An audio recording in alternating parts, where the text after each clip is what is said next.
The 93X Half-Ass Morning Show podcast is sponsored by Standard Heating and Air Conditioning. Standard Heating and Air is looking for an accounting administrator and customer service representatives to join their team. Learn more at standardheating.com/careers today. The 93X Half-Assed Morning Show, Backtracks Edition. Did you see much of the Denver Nuggets celebration parade in Denver yesterday, Randy? I did not, but I'm assuming that as soon as it was over, Jokic was on a flight to Serbia. Yeah, I bet you're right. He said he liked it. Yeah, he said he was having a good time. Yeah. Well, he cursed up and down. That's the new thing at these championship parades. Everybody curses up and down. Well, Okay.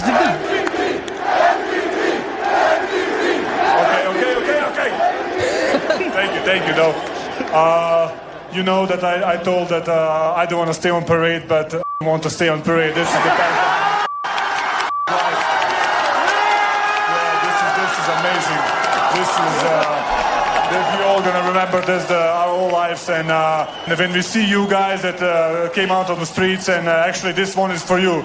We love you, Denver. This one is for you. Thank you, guys.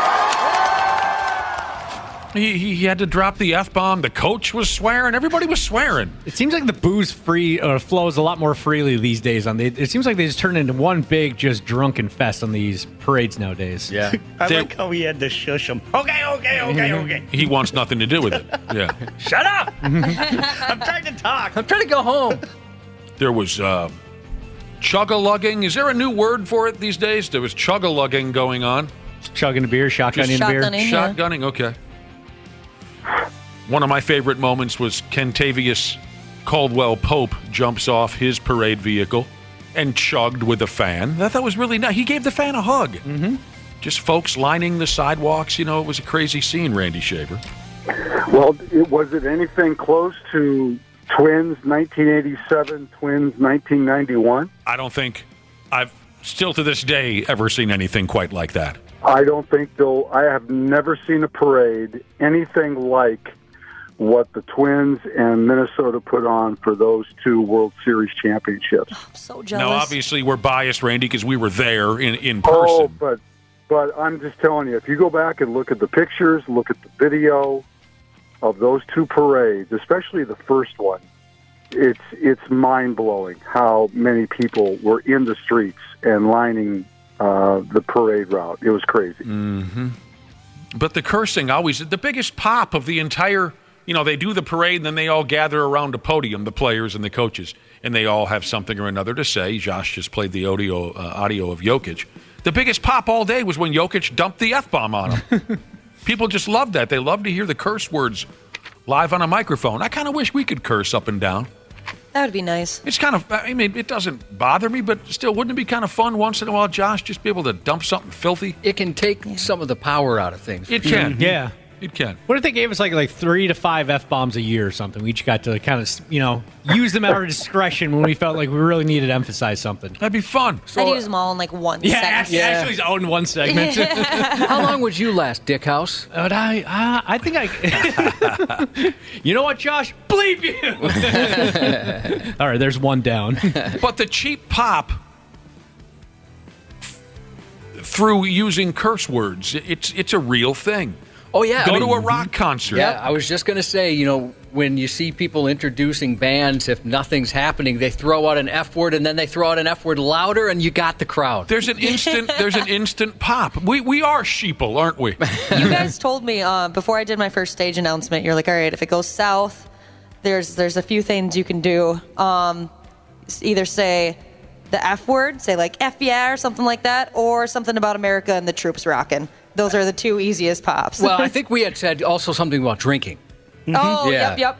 Getting drunk or something. Yep, tell everyone, go grab a beer. Yeah, who's getting wasted out there tonight? Yep. One of the greatest on-stage, announcing stories. You're presenting a band, you're introducing a band, that kind of a thing. It in the radio business, we did a lot of that for a stretch of time, Josh. And now we're too old to go to concerts. That was, we look like Ozzy being wheeled out on stage. Yeah, if you get into radio, there'll be a stretch of your career where you'll be showing up at every effing concert and introducing the band. It's part of the gig. But my favorite story ever, related to how you can get a cheap pop through foul language, was a dude who used to work here. This was a wrestling show. Jumps into the ring and he says, "How many people out there like peanut butter?" Love it. And it was absolutely dead silent. The dude, people are looking at each other. Did this friggin' guy just enter a WWF ring and ask us if and he stands there. He just soaks up the dead silence. And he says, "Maybe you didn't hear me. How many people out there like to eat mother effing peanut butter?" And the crowd went, "Wow!" Is it funny how that works? I mean, that was brilliant. Love that. We've told this story before, but my favorite and I despise doing these things for many reasons, nerves being a big part of it, but the Edge Fest or X Fest, one of the two, 30,000 people out there just ready to rock. And here comes a band. Our job is to introduce them. And they were a hit band at the time. Huge. Yeah. They had a really big single at the time. Yeah. And we go up there, and Nick's like, "All right, everybody's all crazy. Please welcome to the stage." And then he turns to me, "Who's the band?" He forgot the name of the band. In the middle of all that nonsense, hyping people up, I legitimately forgot who it was that was standing behind us. At the very last second. Some 41, by the way, is who it was. If you wouldn't have had the answer, I have no idea where I would have gone with that. Because I said, "Here they are." What's the name of the band again? And Josh dumped it on me. Good for you. Thank you for that. The worst thing about those stage announcements is there's a soft intro and a hard intro. And a hard intro is when you're like, "And here they are, Sum 41." Then they kick right in. And then a soft intro is when you got to be like, "All right, who's ready to rock? Are we having fun tonight? Sum 41, they'll be up here in about 10 to 15 minutes." Yeah, I don't know why. It's the worst. And then it's like they're all fired up, and then you're like, and they're like, "Oh." Yeah. And then you're like, "See ya, have fun tonight." The other thing is everybody's always in a bad mood. Everybody's always really mad at you for whatever reason. Yep. Yeah, a lot of that stuff sucks. And I hate to even say this. I mean, amongst all the great times they were having in Denver, there was something terrible happened during their parade, Randy. I don't know if you caught this or not, but... there was a shooting, wasn't there? Oh, that I didn't hear about. Yeah, And they clinched. Pardon me? When they won the title, there was a couple shootings in downtown Denver. there during was the at the celebration. parade. The parade Yeah. too? Oh, Yeah. I didn't see that. Yeah, they got the person. Josh mentioned that some folks chose to celebrate on the night of by shooting each other. Josh mentioned that. But at the parade, I didn't know that. Some people shot at each other. Well, big surprise. But a cop got run over by a damn fire truck. Yeah. And they say he may lose a leg. Oh, boy. It's terrible. Horrible Poor thing. guy. Oh, wow, man. But yeah, 87 and 91, Randy Shaver, you were there. I was there. An ocean of humanity. It was amazing. I just, CARE is celebrating their 70th anniversary this year. Mm-hmm. And one of my jobs is to kind of go through the archives a little bit and find some stuff that we can use for some stories that we're running in September. And one of those is I was going through the parade stuff. And it is absolutely insane how many people filled downtown Minneapolis on a November day or late October day for those parades, especially 87. It was a sea of people. It's amazing that the cars got through the crowd. It's amazing that there was enough security to pull it off without some sort of crazy incident, because it was, it was just amazing. It's nothing but a sea of people. It was just crazy. Yeah, we skipped school. We skipped school to go down there in 87. What team will bring it to us next, do you think? Which parade? Who's going to be having a parade? The Lynx. Well, yeah, the Lynx would be a good answer. Yeah, good question, Cubby. Oh, and you guys know the story. I tried to hit Randy Shaver with a roll of toilet paper, and I missed, and I hit his cohort. I hit your cohort, how do you call it, Diana Pierce? Legend. Yes, you She's a did. legend. So will we see any Diana Pierce or any Paul Majors in some of these clips you'll be looking for? Actually, I'm flying out to California to interview Majors for the story. Sweet. Oh, that's awesome. That's cool. Dude, now maybe when you're going through this footage, maybe you can find the actual video footage of that toilet paper that I threw hitting Diana Pierce. I do have us, Diana and I, talking during that time, and I don't know if there's a reference to being hit by toilet paper, but I know there's plenty of conversation. Yeah. Between Diana and I during that parade. Look for that. That would be historic because they were. You guys were live on television. We were. I forget exactly the location of where we were set up, but we were up higher than the crowd, and you weren't the only one throwing toilet paper. Everybody was throwing. No, but I threw mine from a great distance, and I clipped her. And yours Square. was used, was it not? It was used, yeah. Tight spiral? True story. I mean, it's a true story. I said to my buddy, who was that, Randy Shaver? I don't like that douche. The half-assed morning show backtracks. This week's been going by fast. I hope I didn't just upset somebody who feels the opposite, but usually it seems like we're simpatico on that type of thing. I would agree with you, Josh. Oh, it's been so slow. Has it really? Oh, my God. Is it all the marijuana you smoke? No, it's just been tough week. Waffles had a lot going on. Tough week. You're That's true. slow. That's true. I forgot you had to put down your booby. Yeah. And bury him yesterday and everything. Yeah, Waffles had I still have the calluses. Actually, what are we talking about? His when he mentioned yesterday he had to put this dog down. Oh no. I shouldn't say had to. They just chose to. The dog was completely fine. He was totally fine. Yeah, he was fine. It took him by healthy puppy. Yeah, took him by surprise. It was kind of a blood sacrifice for Halloween. I was like, it just worked out perfect. It had to be Halloween. You had to bury the dog. You had to get rid of the dog. What about calluses? What did you dig the hole? Yeah. You dug the hole? Yeah. Oh, for Christ's sake! We've yet to. We said our dog got sick out of nowhere. I forgot what they called it. Maybe bloat. No. Where her stomach got flipped upside down. She's an older dog. We rushed her to the emergency room and for vet. And the vet said, "Listen, we could operate, but she's old. She's going to be miserable, and she's not going to survive long anyways. She's in a lot of pain, so they put her down." We had her cremated, which I didn't know you could do with the dog. And so we've yet to bury her ashes. We're going to be doing that. So, Wapple, if you wouldn't mind digging the hole. I don't want to do that. I've done it once. I did it for a living for a long time. I don't want to dig any more holes. Yeah, so you went old school and you dug a hole in your folks' backyard and threw the dog the dog in there? Yeah, definitely. Okay. That's what we've done with all of our pets. Well, that's what we did when we were little kids. I know that much. You still do it today. Yeah. Chuck them out in the yard. Yeah, if it would have been maybe like a month, into maybe 2 more weeks or something, probably wouldn't have done it just because the ground would have been frozen. Yeah, ours was in March. True, that would have been miserable. And so we could have waited. We just haven't done it yet. But so, are you allowed to bury a full dog in a year? Well, maybe don't answer that question. I don't know the rules on that. 'cause- And how deep did you go, for Christ's sake? 6 feet under? No, you did not dig a 6-foot hole. Come on now. What? It was deep. Deep. Well, why? Well, it was a dog, not a horse.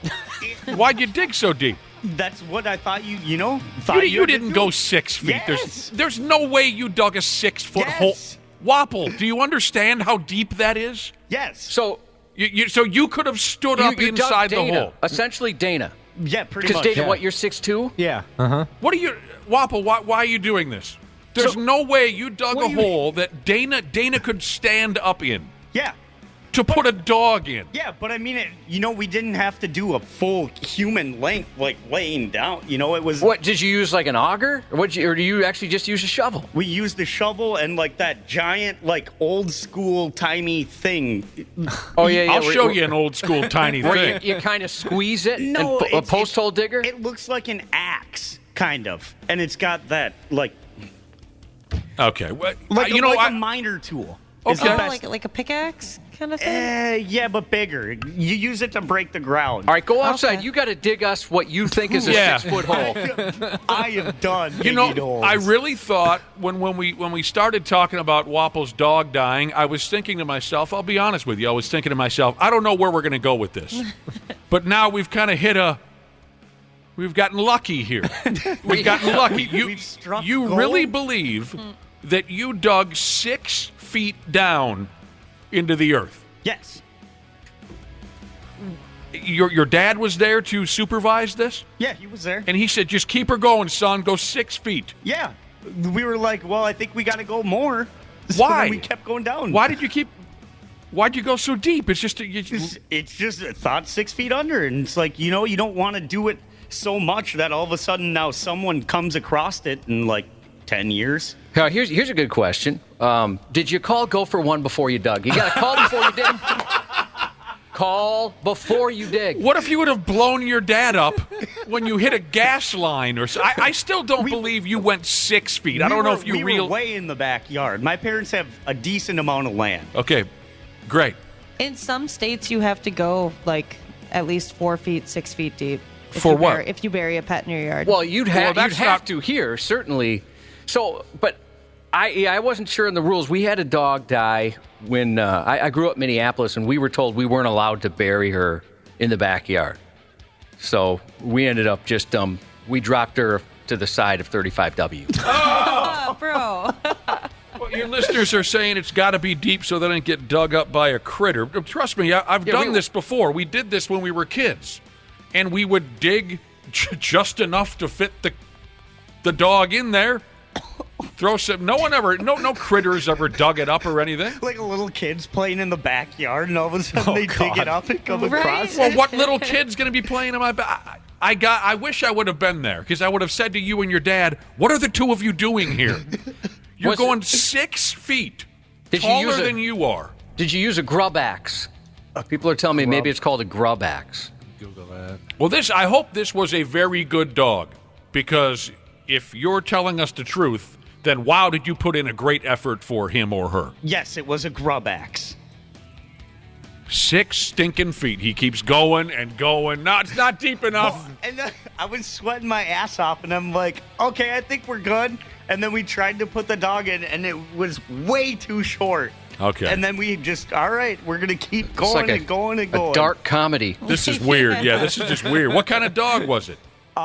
Pretty much a mutt. He was like... how big was he or she? 95 pounds. Oh, he was like a fairly big dog. Yeah, he was like a German Shepherd mixed with Golden Lab, Black Lab, just a bunch of other... Product of an orgy. Pretty much. That is hilarious. So, yeah, I'm just picturing you in this 6 foot, because you're what, 5'9"? Yeah. So you could have gotten into it, and it would have been above your head. Yes. Unbelievable. Missed opportunity there. Oh. I've never heard of that. What happened? It's good buried wobble. Oh, yeah. Bad timing, Jesus says, my brother's dog got buried 10 feet up a tree where the cougar left it. Oh. That's like a scene out of Dog Predator. That's rough. What does he mean by that? A cougar killed his dog I and guess left it up the tree. Gee, a cougar can go up a tree? It's the most brutal thing I've ever heard. That's where they like to be. Did he see his dog get killed by a cougar? I don't know. That'd be tough. I wouldn't like that. I didn't know cougars are in trees. I'd be dead by a cougar. You're thinking they're at the bars, lady. Let me ask you something, Wapple, now. And people are wondering, did you have to have a ladder to get out, I'd imagine? Yeah, how'd you get out of there? Yeah. Okay. You put a ladder in there. Mm-hmm. This person says, my arms get sore digging 6 feet deep holes with a backhoe. You overdid it, but you and your dad did what you believed was right. Mm-hmm. If I would have been in charge of that, there would have been just enough room to fit the dog, and you throw a little dirt over the top and you hope for the best, for Christ's sake. 6 stinking feet. I mean, that must have took you forever. Yeah, how long did that take you? Look at you. You're built like Kermit the Frog. 2.5 hours? 2 hours? And at any point, did you look over at your dead dog and say, for Christ's sake, let's just throw her in a pond? I was like, how did people do this back in the day? People didn't do that back in the day. They left it out for to get eaten or something. I don't know what they did. Grave diggers back in the day? Well, for human beings. Someone had to dig those holes. For human beings, you make a little bit more of an effort. Yeah, and I was like, I being that person, that would have sucked. Just doing that hole was enough. I'm so glad that we started this conversation, because I had no idea that you would dump such an amazing story on us. So this might be at this point kind of a know it was an amazing story. It's an amazing story. This might be a forgotten joke, but did you dig a hole?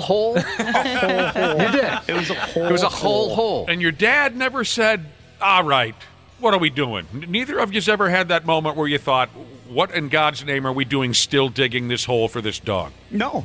I mean, I agree. Like, if we just have the ashes, so I can go down. I'll go down a couple feet or whatever. And Les text me if I need to go down further than that. But it's not big at all.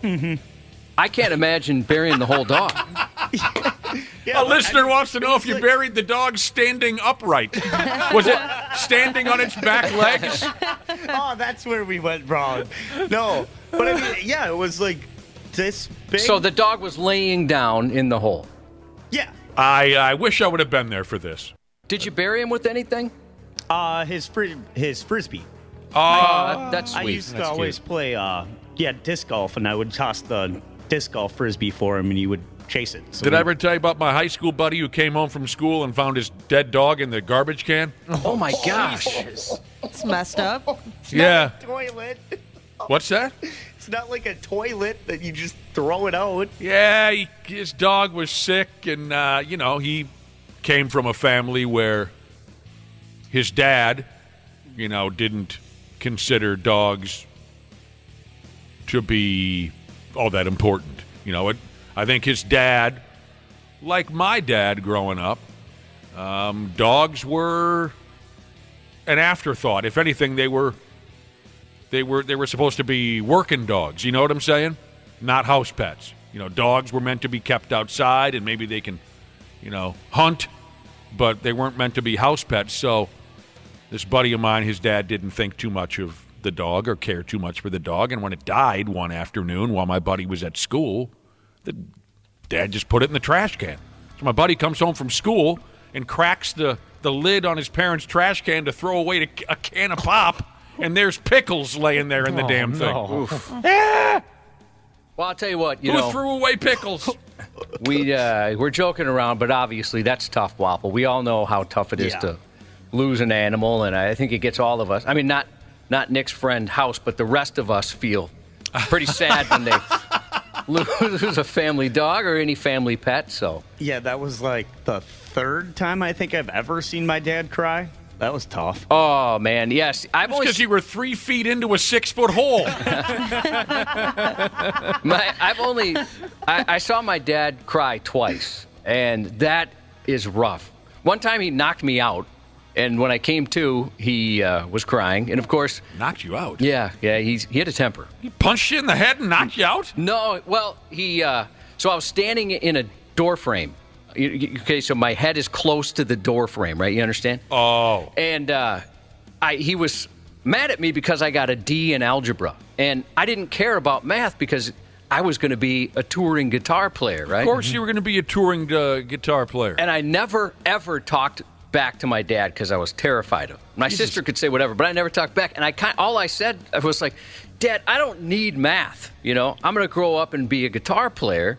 And he hit me with the palm of his hand in the front of the head. Oh, like, you stupid son of a... Yeah, you idiot, you're talking about... And then so the back crashed against this door frame, and the next thing I know, I wake up, on the ground, and my dad's sitting there on the stair crying. And, of course, like an abused, spouse or something, I'm saying, dude, it's not your fault, my fault, I shouldn't have said anything, I'll try harder in math. So I used to get hugs if I got a D. They were so proud. Yes. And we all realize you said if you got a D. But I was hoping that we could I'm just saving a text.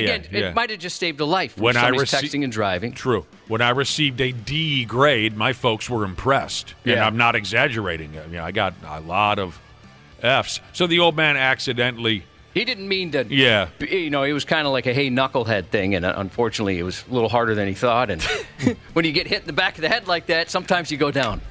That is one fascinating story, Wapple and Josh. Well, Wapple again. Truthfully, I know that's tough, and seeing a parent cry, that's also very tough. Sorry about your bubby. Yeah. Thanks. Everybody's had pets check out, and no, it is not easy. But like I was saying, when we were young kids and we used to bury our pets in the backyard, We did have it easier than you and your dad did yesterday. We just cleared a little bit of soil, and there you go. Put it in the sandbox. Good night. Sleep tight.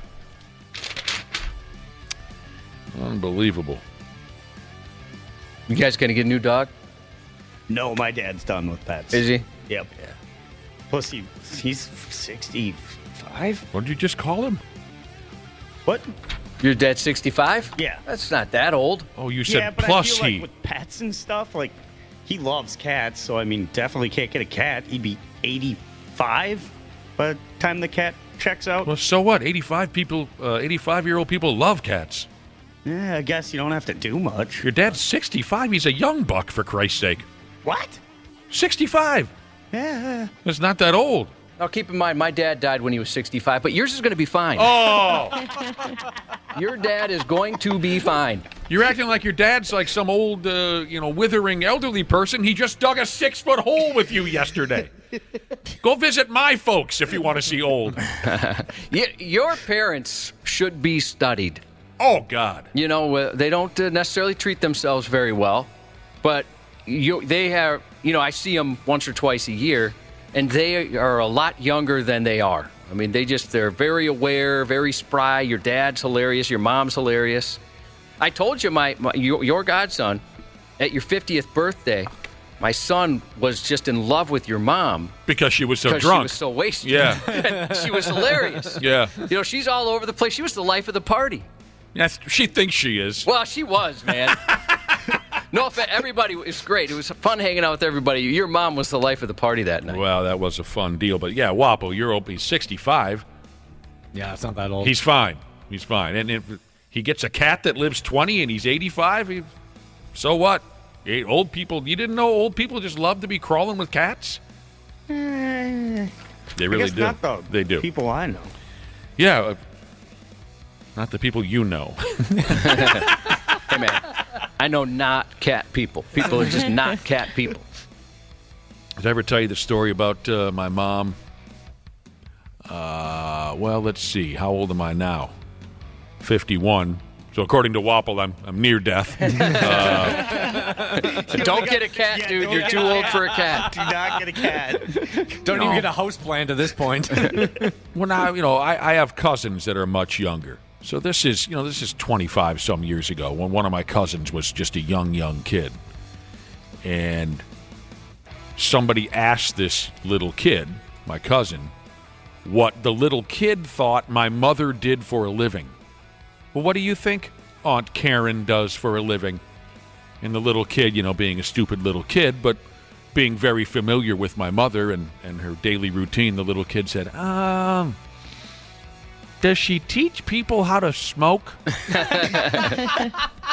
Well, we work across the parking lot from a company. We think what they do for a living is smoke. They do smoke a lot of cigarettes over there, man. Doesn't matter what time. I usually pull in our parking lot like 3:28 a.m. Somewhere there's somebody smoking, and then whatever you leave, there's people out there smoking.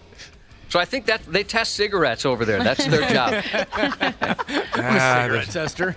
Cigarette smokers, man. They're good people. They don't stick around as long as the rest of us sometimes, but... Well, that's what, I never brought it up. Yeah, your parents, they've smoked their whole lives, Oh, right? for Christ's sake, and they're still just burning them up. Yeah. It's unbelievable. And what are they... Your dad, is he in his 80s? Yeah, they're both... Well, yeah, my dad's in his 80s now. My mom's, I think, about ready... I think she'll crack 80 in, what do you call that month, February. Really? And you know what they do with it? But they're responsible smokers. Like if they're standing outside smoking a cigarette, when they're done with it, they dig a 4.5-foot hole. By hand, they dig a 4.5-foot hole, and they put the cigarette down there. Oh, the calluses. Yeah. They got the same calluses that you got on your hands. That dog was laying there thinking, you know what? These were good people. They really were. Good. Look at the way they're going out of their way for me. He must have had a good life. What was the dog's name? Bentley. Let's call him Schmoopy Butt. From now on. From now on. This person says about the longevity, right? Wapple's saying, hey, my dad's 65. He can't get a cat. The cat's going to live 20 years. My uncle just texted me and said that he's 70. So I'm so way off on ages. Well, but still. That's That's a pretty big gap, dude. Yeah, that really I mean, is. and 70 is kind of a milestone birthday. Yeah. You got to slow down on marijuana. That's a huge gap. I mean, go ahead, smoke it, but just slow down a little bit. I still don't think it's going to tax a 70-year-old too much to get him a cat. Especially but anyway, you look at your dad. He's a young man. Right. He's not. Your dad is, except for 70, he's great. where were you going with this? So this person says, regarding committing to something at an older age. This guy says, I'm 47 and I don't buy green bananas. It's going to outlive him. You're listening to the 93X Half-Assed Morning Show, Backtracks. The 93X Half-Assed Morning Show. Did you know that Standard Heating opened its doors over 90 years ago? That's right. Tony Ferreira opened the doors in 1930, now ran by his granddaughter Claire Ferreira. Call Standard Heating and Air Conditioning today and experience the customer service and care that holds true today. Are you looking to improve your work-life balance with excellent benefits like 401k match and even tuition reimbursement? Standard Heating and Air is looking for an accounting administrator and customer service representatives to join their team. Learn more at standardheating.com/careers today. Former Navy SEAL Mike Ridlin keeps it real on the Mic Drop podcast. Welcome to the stage, Ben the Hammer Sledge. They were always trying to get me to just drop my packet to become an officer, but I just discovered I loved being with the troops on the ground. And so I was like, nah, I don't want to do this. And plus, Sergeant Sledge sounded so much cooler than, Sergeant Sledge sounds like a G.I. Joe character. Yeah, that's awesome. Mic Drop, raw, unfiltered, intellectually sound. Wherever you listen. The Half-Assed Morning Show Backtracks. You guys are watching Hard Knocks, right? Yep. So did you see the episode, Josh, where I guess there was a clip in there somewhere where Dak Prescott talked about his fear of mascots? Yeah, I saw that part. I haven't watched the whole thing yet. That sucks. I grabbed the audio. It's a little tough to hear, but hopefully this comes through. I don't like mascots. When I was younger, I used to be scared of fucking people in costumes. I used to think that would just be the best way to injure or hurt somebody if you wanted to. That's why I never did anything harming. I just tell my mom, that's the perfect place to kill somebody. Y'all think it's a fake chainsaw. I don't know one crazy put a blade on that bitch one day. That's stupid. Doesn't like anybody in a costume, including mascots. See, that I agree with Ashley. That would suck to be afraid of mascots. You're a pro ball player. You see one every Sunday. I love mascots. Me That's too. one of my favorite things about any level of sports. I love the mascot. I was the mascot at my high school for one day. They fired me after 5 minutes. True story. It's a true story. I agree with him on the whole chainsaw thing, though. 'Cause Okay. I imagine he's talking about a haunted house and the guy with the chainsaw at the end, usually. Yeah. And you're worried that they're going to replace it with a real one? Yeah, every once in a while I'm like, this would be perfect. Like if a serial killer just snuck into this, yeah. See, but you have dark thoughts. I do. That is true. You were the one who got that serial killer quiz correct. So he's afraid of mascots. It was a little tough to hear, but he said about mascots, that's... I got it here somewhere. You think that's that person in the costume, you don't know who he is, okay? He's saying you shouldn't trust them because you can't see who they are. He's up to something. I used to tell my mom, Dak Prescott said, that's the perfect place to kill somebody. Oh, jeez. Like at a haunted house, he says, you think it's a fake chainsaw. You don't know if one of them put a blade on that bitch, I think he says. Oh, my God. Doesn't like mascots. I'm a huge fan. Now, there was a nationwide survey conducted, speaking of mascots. A promotional company specializing in logos and branding. They're called Quality Logo Products. They did a survey to determine the best mascots, the worst mascots in college sports.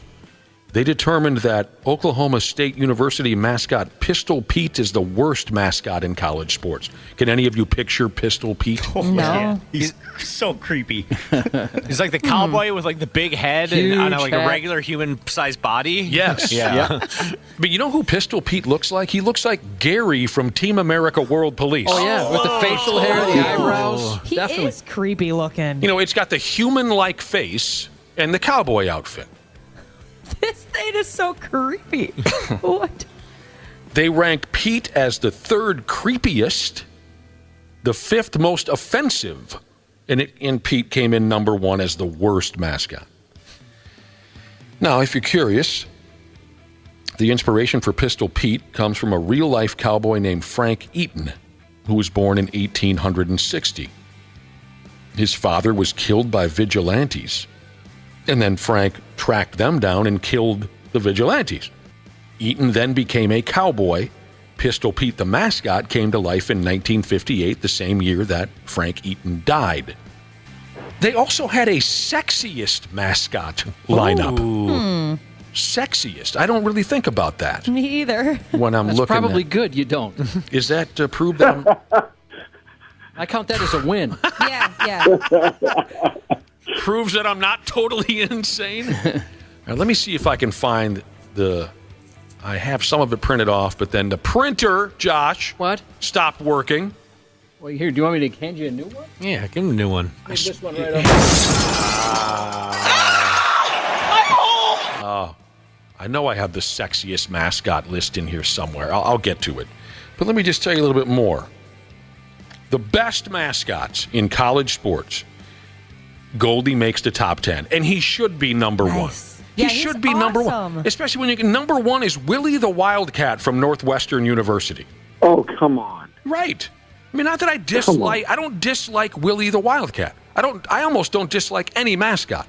But Willie, he's just kind of a dopey looking cat. Goldie is Goldie. He's awesome.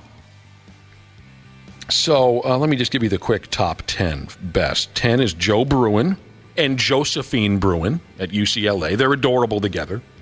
9 is Goldie. 8 is Freddie and Frida Falcon from Bowling Green State University. They look like a very happy couple.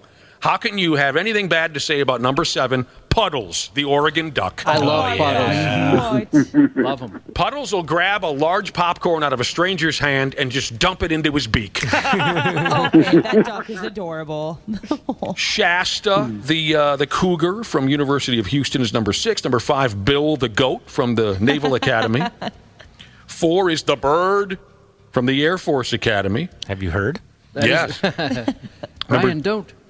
That is a cool mascot. You like the bird? Yep. It's cool. 3, Southpaw and Miss Paula, I should say, from South Alabama. Oh, I just Googled them. They look like a very happy couple. They do. 2 is Pouncer from the University of Memphis. 1, again, Willie the Wildcat. Goldie deserves to be number 1. Willie the Wildcat was also the sexiest. Okay, so a lot of people from Chicago filled out this survey then. That's obvious, right? Yeah. The worst mascots, that's the one where I have to, the worst mascots. Chanticleer, the Coastal Carolina University, some kind of a bird. 9, the Demon Deacon from Wake Forest. I like him. I think that's cool. He's got the top hat on. Yeah, motorcycle. The Stanford tree is awesome. You don't know about the Stanford? You're a mascot fan. You don't know the Stanford tree? No. Check him or whatever, her, I don't know what it is, out. What is that? It's a damn tree, and it's got eyes and a mouth. It looks homemade. Yeah, that's what's so great about it. Yeah. They've had this same, number 7, Flash the Golden Eagle from Kent State. These are the worst mascots. I don't know. He looks okay to me. I like that one. The Nittany Lion from Penn State. See, he looks like he costs 10 cents. Yeah, that one's bad. But they've had the same outfit since the beginning of time, so I have an appreciation for the Penn State setup. It's the same cheap-looking mascot outfit since the 1800s. The University of Hawaii Warrior is number 5. He's a dude wearing war paint and stuff. I guess I don't know what the problem is with that. The Rebel from Las Vegas. Oh, that guy's creepy. I like his mustache. He's got a great mustache. A buddy of mine's dad looks exactly like that. Number 3 worst mascot is Cayenne. He's a pepper from Louisiana Lafayette. He's a pepper wearing a football outfit. I don't see what the problem is. Well, he does have a I'm about to plan a scheme look on his face. Maybe that's what they mean. It's up to no good. You know, it reminds me of Wapple when I see a pepper somewhere involved in sports. Come on, dude. Curry Man. Oh, who's Curry Man? Christopher Daniels, AEW wrestler Christopher Daniels, for a stretch of time, he was Curry Man. he came out dressed as a curry spice or whatever it is. Yeah. And his intro was, he's hot, he's spicy, he's curry man. He had like orange flames coming up and Yeah. a red mask. I believe he would team up at times with Shark Boy. Yeah. Number 2 on the worst mascot list, and I've always hated Purdue Pete. I always have, with his big, giant, stupid face. Yeah. And then number 1, of course, we discussed is Pistol Pete. Isn't there a Wisconsin mascot that looks like a popcorn holder? Well, yeah, Bucky. That's Bucky. Don't you hate Bucky? Oh, I can't stand the sight of Bucky Badger. He's a skunk in a popcorn box. He has no neck. Which was, and a listener texted that to me years ago, and I've run with it ever since. Bucky Badger angers me. He's just a skunk in a popcorn box, and I'm happy that he didn't make any list. Randy Shaver, do you have a favorite mascot or anything like that? Well, I was just going to say I grew up, with Herky the Hawkeye. That was the Iowa Hawkeye mascot. But then also at Iowa State, it's another bird. It's Cy the Cyclone, which I could never understand. If you are the Cyclones, why it's a red bird? I never got that. That's a good question. Why don't they have a spinning tornado type guy? Yeah, I know. I just never got it. But I'm happy to hear that Cy made neither one of those lists because I don't think it deserves to be on either one. Yeah, why the hell is it a bird? Why don't if Stanford can have a tree with eyes and a mouth, why can't Iowa State have a tornado with eyes and a mouth? Yeah, I don't know. I don't understand it, but yeah, my high school had a lightning bolt named Zap with eyes and sunglasses. That's so lame. Did you really? Yeah. I like that. Why do you I call that? like that. I actually looked up why they picked a cardinal. It's because they said they thought it was too hard to think of a mascot that's a cyclone, so they landed on a cardinal because it's Iowa State colors. Oh. Yeah. Because it's red. Yeah.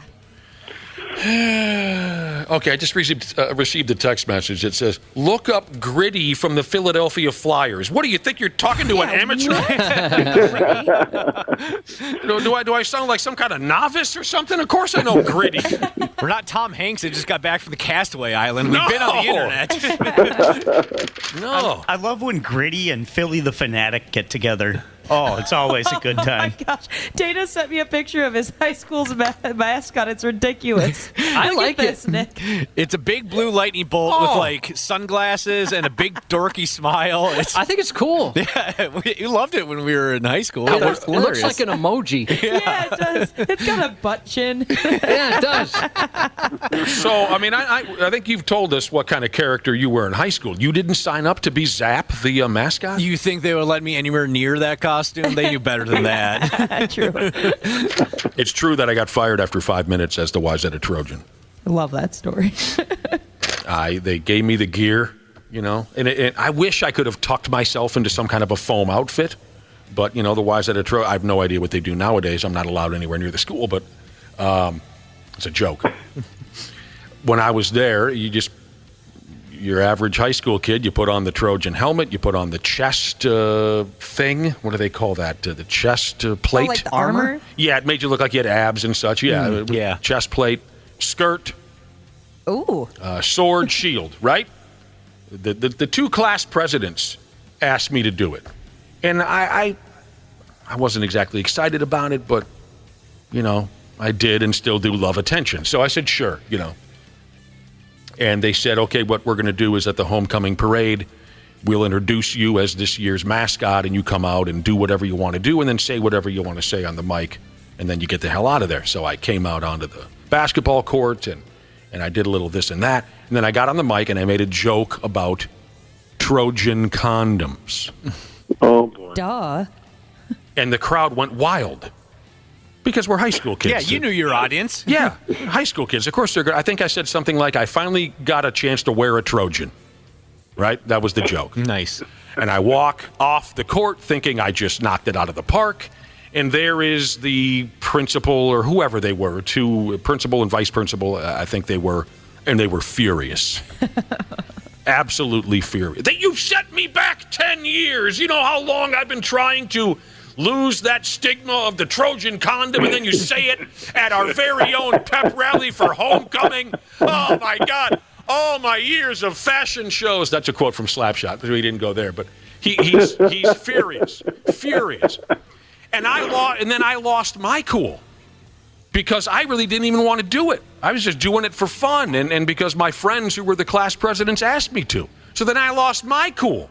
And I throw the sword down the hall. Well, you can take this gear then and shove it up your ass. And I take off I'm standing in the hallway in my drawers. The half-assed morning show backtracks. We probably all had a pet that went ahead and destroyed something in the house when we weren't looking, right? Bruh. Yeah. Okay, what was the all-timer? Well, this was all the same dog. It was a Great Dane puppy. When we first got her, she ate the back of the only expensive piece of furniture I've ever purchased, and the last piece of expensive furniture. She ate the back of a couch, brand new couch. Back of a couch. She ate... How much did the couch go for? If you don't mind sharing such a thing. It was like a little under $1,000. Oh, my damn. 2 recliners in it. And you just had to throw it away and get a new one? No, I kept it. I just put it up against a wall. Oh, that's good. Nice. Yeah. Yep. It was really bad. She ate the back of the couch, okay. Yep. She ate drywall off the wall. She ate a railing. When we got married, not me and the dog, me and my wife, when we got married, she ate some traveler's checks that my mother-in-law gave me, which I thought was hilarious. I'm not a traveler. But she ate like $150 in traveler's checks. Here you go, dude that never leaves the house. Here's some traveler's. Yeah. I don't know what she's trying to say. Trying to think. That's a hell of a list. Yeah, we had a bunch of, for getting ready for Christmas dinner. Like it was Christmas Eve, and we had put a bunch of stuff out on a dining room table, things that you could just leave out getting ready. And she had broke down the little dog gate we had, and she ate everything off the table. So we ended up at the vet to get her stomach pumped. Yeah. Stomach had to be pumped. Yeah, because there was like chocolate and stuff like that on the table. I mean. She got to know that. I know there's more, but those were the big. Water softener salt. She ate a bag of water softener salt. Well, who can resist, right? I mean. She chewed the door handle off the door, got into the utility room, and ate water softener salt. Anybody? You're making me feel so much better. Yeah, she was insane. I mean, I don't know. Like maybe you had a bag of Cheetos and you turned that doorknob. Is that what happened? She starts eating the Cheeto dust? You had your hand in a bag of Cheetos and then you turned the doorknob. I'm just taking a guess that maybe that's what inspired her to do such a thing. Anyone else have a real terrific tale of house pet destruction? By the way, the Brotherhood, 68683. Start your message with Nick, Josh, or Dana if you've got a great... don't make it too long of a story because the text machine only allows a certain amount of, how that game goes. 68683, start your message with Nick, Josh, or Dana if you want to tell us a little pet destruction tale on our Luther Bloomington Kia text line. Anybody else here on the program? I only had a Cocker Spaniel growing up, and he would just eat his own poop. That was the only real thing that he would get into. That drives me nuts. Yeah, that's just weird. I can't stand that. What were you saying, Smashly? Normal. No, it's not my normal. Dogs destroy everything. They do? Yeah, absolutely everything. Probably the thing that broke my heart the most was my dog got a hold of the Joy-Cons for the Nintendo Switch. Oh, no. And shoot those up. Yeah, that's just mean. Those aren't cheap. He only chewed up expensive things. Yeah. He chewed up how I charged my work phone because it's specific. Chewed that up. That was $50, and those Joy-Cons are $80 a piece. Again, I'm just guessing here, but I think he probably smelled food on both. You have a pizza and then you finger bang the what do you call it, a Switch remote controller, right? Or you eat some brats and then you're playing with your phone. Oh, brats. That's true. That's an excellent idea. What happened? I'm going to brat myself tonight. Oh, attaboy. Thank you. I thought you were going to tell the story of a dog eating, a truck full of brats. No, this dog's going to have some brats. This dog right here. DAWG. Craig Rosen's beard says our lab crapped out a condom in the flower garden by the front door. Lovely. I had a lab that would eat bras. Yeah. A lot of people are telling me I'm dumb. Of course, a Great Dane puppy eats all that stuff. I didn't know that. I found that out. It's a lesson I learned. Yeah, my dog ate panties. I ate them never up. had a dog that's done that until I've got the youngest one I have now, Widow. she eats my underwear, and it's the most frustrating thing ever. And I now understand why it makes people so angry. She's killed at least 15 pairs. This person says a coworker's dog ate a light bulb after eating his wife's underwear. God. My dog ate my wife's tip money, $200. Oh no. $200 right in the old gullet. Yeah, I've been lucky for the most part. You know, your typical destruction. The one that the story that I like to tell is when he ate 2 tickets to a WWE show. I had 6 tickets to go see a WWE house show, and I took a nap. I woke up, I only had 4 tickets. Oh, no. He just ate 2. I don't know what his problem was. He was jealous that I didn't ask him. I don't know. A woman had a hell of a situation the other day. Returned home to find her couch ripped to pieces. Her name is Vicky. She's 51. She thought she'd been robbed, but discovered that the culprit was her 2-year-old dog, Bo, which I think is short for boner. No. I've got a short boner. We have a boner dog for you. named Bo. Is it short for boner? No, Bocephus. Bocephus. Cute. The damn dog had destroyed her sofa while Vicky was at work, leaving stuffing and such, all over the roomski. She says, I was at work. I was getting alerts from my pet camera that something was happening. Maybe I ought to get one of these. But I thought it was just Bo being Bo. Never in a million years did I think he was destroying my couch. She first thought, as I said, she had been robbed, but noticed the TV was still on the wall. Once she saw Bo happily sitting in the middle of the destroyed couch while wagging his tail, she put it all together. One of my favorite things you can find on the internet is the pet shaming. Yeah. Yes. I love that. If you don't know what that is, I usually find it on the Chive, where I spend a lot of my time when I'm here at the radio station. I spend a lot of my time on the Chive. It's fun. Pet owners will come home and find something destroyed and then take a picture of their pet sitting in front of the destruction and a sign around their neck explaining, I ate all of the cat's poop and then ate the dishwasher and then tore a hole in the wall, and the dog sitting there going, I love that bit. So this dog is buck wild. The next morning, Vicky puts Bo, short for boner, in her son's room in a crate while she's at work to keep him out of trouble. Gave him some toys, put on calming sounds on television. Okay. But there was no stopping the little sumbitch. When she got home from work that day, he had chewed through the crate and broken down the door. Dang. And some of you can probably relate to this. The dog was diagnosed with severe anxiety disorder, separation disorder, something along those lines. They're now giving him a low dose of puppy Xanax. I don't know if puppy Xanax is anything like human Xanax. Let me just give Bo and its owner a little advice. Don't let Bo take that. This is straight from personal experience. Don't let Bo take that puppy Xanax after he's consumed 2 bottles of vodka. His behavior might be a little squirrely. If you're talking about what I think you're talking about, yeah, he might end up in a Jamaican jail. I never should have had those 2 bottles of vodka, Josh, before I started taking fistfuls of Xanax. I know that now. They should talk to people about this. Yeah, it was like know. you didn't know what you were getting into with the Great Dane. I didn't know what I was getting into. Bo, he's cute. He's doing better now, they say in this story. One of the best house pet destruction stories I ever heard. This was a friend of my dad's, had a little puffball dog, one of these little puffy sumbitches, short little legged guy, I don't know what it was. Feisty little prick.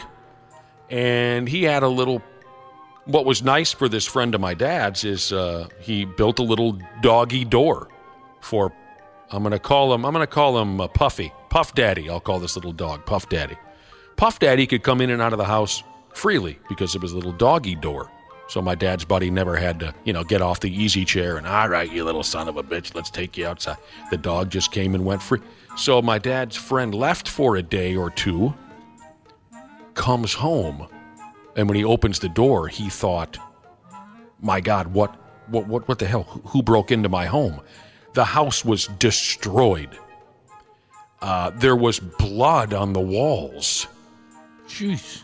The kitchen faucet is on full blast, and he thought, okay, there's a killer in the house. What the hell's going on? I mean, the house was shredded. He's walking around the house, and what the hell? Oh, God, Puff Daddy's nowhere to be seen. Whoever broke into the house must have killed Puff Daddy. And he walks into the bedroom. On the bed is Puff Daddy, covered in blood and completely exhausted. He can barely even open his eyes to acknowledge that his owner is home. And on the floor of the bedroom is a raccoon. Oh. Also covered in blood and huffing and puffing and just completely. This raccoon was so exhausted that this friend of my dad's picked him up with his hands and threw it out the house. Reminds me of the end of the movie The Gray. Yeah, just that showdown. You were Liam Neeson's just sitting there with that giant wolf at the very end. Right. And what the old geezer quickly realized was that a raccoon walked into the house, and these two had been fighting for 2 days. That's insane. Or Peter and the chicken. Yes. There's some respect there. That's a great but example. But they hate each other. And because they tear each other just limb from limb. Yes. The ass always blows out of Peter Griffin's pants when he's fighting. You notice that? Yes. So, yeah. And I'll tell you what, this guy never really had a hell of a lot of respect for Puff Daddy because he's just this little puffy little dog. He doesn't hunt. He doesn't do nothing. After that, he thought, I got to start showing you some respect, son. 48-hour death match with a raccoon. Yeah, 48-hour death match. Puffy made it. He was all right. I mean, he was cut up pretty good. And I don't know, he probably had to have a series of shots to keep him from dying, I would imagine, after scrapping with a trash panda. But that's the best I've ever heard. The 93X Half-Assed Morning Show. Did you know that Standard Heating opened its doors over 90 years ago? That's right. Tony Ferreira opened the doors in 1930, now ran by his granddaughter Claire Ferreira. Call Standard Heating and Air Conditioning today and experience the customer service and care that holds true today. Are you looking to improve your work-life balance with excellent benefits like 401k match and even tuition reimbursement? Standard Heating and Air is looking for an accounting administrator and customer service representatives to join their team. Learn more at standardheating.com/careers today. The Rolling Stone Music Now podcast gets inside the biggest stories with Rolling Stone senior writer Brian Hyatt. Guitarist Steve Howe of Yes on the making of Fragile, the birth of prog. I was trying to think about playing the guitar without any blues cliches. The golden rule on the Yes album is there would be no do-do-do-do-do-do. And that was what ended up making it quote-unquote progressive, is if you ignore cliches, then you're headed forward. That's right. Rolling Stone Music Now, wherever you listen. The 93X Half-Assed Morning Show, Backtracks Edition. House pet destruction. So then you don't have any stories of house pet destruction, do you? I don't really. I mean, I've seen it in friends and relatives' homes, but never firsthand, no. I've been sitting over here reading these text messages we got from the brother and sisterhood, just laughing my ass off. This is such good stuff. We started talking about what kind of damage our pets have done when our backs were turned. Josh has got just a never-ending list of items that a Great Dane devoured in his house. Yeah, this was just one dog, and she went for it. So we put it out to the brotherhood and the sisterhood if you have any good stories of house pet destruction. Cat, dog, rabbit, whatever the hell. And they just, like I said, I'm sitting over here just laughing my nuts off. Before Cubby, I want you to get us fired up on the topic, start getting after the text that you receive. But before we get there, if you were to get a pet, you said you want a dog. What kind of dog are you interested in, Dana? Or pardon me, Janelle. I don't know. Probably something smaller because I don't know. I don't know that I'd want a really big dog, but maybe a beagle. I really like beagles. Oh, no. They're the best. I love beagles. Okay. No, wait. Just wait. Because you don't know. Do you like a lot of noise? No. Are they noisy? Well, then don't get a beagle. I'm not trying to say. I'm not trying to say beagles are bad dogs. I don't want anyone coming after me. But I think even the most stubborn beagle lover will admit. Beagle lover. I don't mean to make it sound like that. Even someone who loves beagles will admit that they make an effing racket.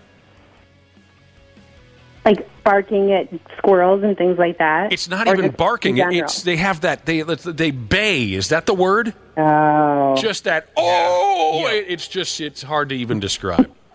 Anyone else have any dogs that they wouldn't recommend to Janelle? Chihuahua. Well, see, I like those little guys. Yeah. I don't like any type of little purse dogs or yippy dogs. You don't like those? I'm not a fan of those kind of dogs. The Chihuahuas are very yippy. Aren't border collies kind of hard to take care of if you don't have a yard? 'Cause Dude. they need to run around so much. Dude, a buddy of mine not only was goofy enough to get one, he got two at the same time. Oh, God. They wore a track out in his lawn. It was like an aerial view of Talladega, his lawn. Because they just ran in a circle the entire. At any rate, let's get into some of these stories of house pet destruction, because these are a lot of fun. Cubby? This person said, just last night, my dog ate my daughter's Mother's Day card she made in school. That's heartbreaking. That's tough. Puppy, when I was a kid, ate $200 my dad left on the counter for groceries. Parents got in a huge fight. Divorced 4 months later. Whoa. Dad loved the dog. That's from Only with the Lights on, Jesus. So it was like a get rid of this dog or get rid of me type of a situation? That's what I'm guessing. He doesn't quite say that, but it sounds that way. Our lab just ate silly putty and a soccer shin guard. My dog ate the remote to his own shock collar, shocking himself in the process. Geeky singer Jesus said, my rat terrier mix ate 2 pounds of meatloaf. Whoa, that's going to be a messy evening. J.D. Popper, Jesus said, took the toilet off to replace the wax ring, left to go get the new wax ring quick, came back, old wax ring gone. Oh, nasty. Had a black lab, ate the following. Couch, kitchen table, 3 chairs, windowsills, baseboards, 3 kennels, and a treadmill, no particular order. Also, spiders. Wow. That's from Up Too Early Jesus. This is so much fun because I can picture these dopey dogs just happily devouring everything in sight. And some of us have had similar experiences, so we feel your pain. Our lab ate an old mattress in the basement when I was a kid, says Scrapwood Jesus. My dog once chewed my Ethernet cord when I was a kid and addicted to video games. I learned how to splice wire that day. I had a coonhound that chewed on an extension cord and died, but we brought him back to life with chest compressions. Oh, my God. No kidding. My cat ate a sewing needle with string attached. Ow! Our dog ate the key fob to my car. I had a Cocker Spaniel when I was a kid. He ate through the laundry room door. He ate a container of rat poison and a box of Valentine's chocolates. Lived for 10 more years. Panel bitch, Jesus. When I moved in with my now hubby, his lab loved me so much that she ate a huge hole in 2 pairs of shorts. Pooped it all out, says Chick Jesus. From even smaller than a gummy worm, Jesus, my dog ate 6 raw chicken breasts off the stove, which we're making for dinner. Oh, I'd throw up. Country Jesus said, that's gross. Said my dog peed on my Hall of Fame signed Dino Ciccarelli jersey. Oh, that sucks. Dude, you lost a Dino Ciccarelli jersey? My German short hair ate a 12-inch hole in my snowmobile seat the day I brought it home. Oh, no. My insane cross-eyed Siamese cat got into the terrarium and killed my caiman. What's that? A little alligator, they say. Oh, really? Yeah. Cat killed an alligator? Okay. That's front page news in the cat community, I bet. I noticed my dog coming out of my daughter's bedroom with something in her mouth. Went over to investigate and discovered a used condom. Son of a bee. Oh, that ain't good. Why didn't I just watch her read it and not go and investigate? I'd be none the wiser. I spent hours winning... playing PlayStation, playing every character to unlock the bonus content. Then my cousin's Dalmatian, that was named Elvis, ate the memory card. Oh, that After hurts. all those hours, says Finn the Human Jesus. I love that stuff. Just had my 2 puppies pull the carpet halfway off the stairs. Yeah. Concrete Restoration Jesus had a coat rack next to the dog kennel, went to put his hoodie on, and the left arm completely gone past the elbow. He was a boxer. 3M Machinist Jesus said, my wife once thought a rubber band were intestines hanging out of our 3-pound Chihuahua's butt. Just a rubber band, luckily. Tough to pass. Yeah. I can tell you that. My lady dog ate a bullet. Damn. Imagine if it passed gas and shot and killed someone. Shots fired. Did you ever get that bullet back? Good question.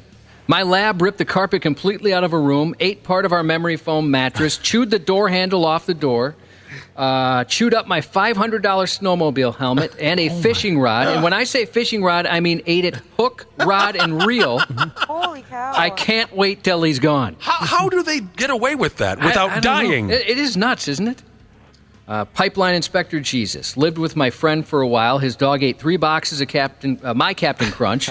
Never even got a bite myself. Also, he had an entire pot roast out of the crock pot and ate all his dad's veggies from the garden. What a life. Being a dog, what It's a good life. to be a dog. Good to be a dog. Because, 99% of these dogs, they did it, and then the owner's mad, and then the dog, looks at those cute eyes, and they're just like, oh, you And at that point, they don't remember what they did. Yeah, exactly. This one is evil. Lightning Fingers Jesus checking in. Our demon dog just ate the back of the Bible we got as a wedding gift. Oh, that's a message. Is that not a message That is being sent? Yes, that is a message. Look, we got to take a break. Doesn't this all sound fun, Janelle? Don't you want a dog now? I can't wait. And this is nothing. We've barely scratched the surface. There's so many texts. I'm hearing these stories and I'm second guessing whether I want one. Well, you take the good with the bad. I suppose. Yeah, I will think say it's when worth you it. brought in that little dog you had, Nick, I fell in love. No. In the wagon. Remember? Oh, the wagon. That was Cook's McGooks. She was a how should I say a handicapped, disabled corgi. What I was trying to come up with was her back legs didn't work, like Herbert the Pervert's dog on Family Guy. She was a sweet girl, and then she passed away a couple years ago. Cook's McGooks was where it's at. Yeah, we pulled her out of a what's the term? I'm not familiar with these.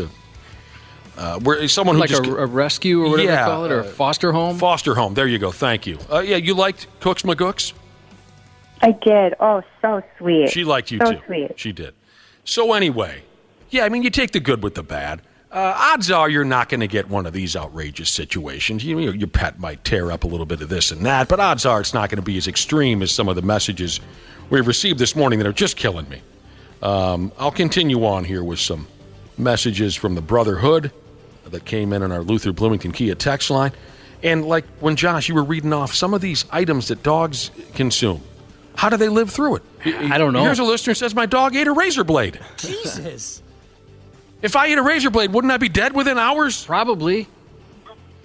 Some of these are a little longer, so bear with me, but they're great stories. I guess I have just one here that's kind of long, about a Great Dane. Now, that was the style of dog that ruined your house on multiple times, right, Josh? Yeah, so we've had 2 now. The second one we got from being a foster home, and he was maybe 2.5 or 3. He's never given us any problems, but the first one we got was pretty much a puppy, also from a foster home, but she ate everything. Everything. It was crazy. This listener says, my Great Dane chews, this is funny, my Great Dane chews things up all the time, but never anything that matters.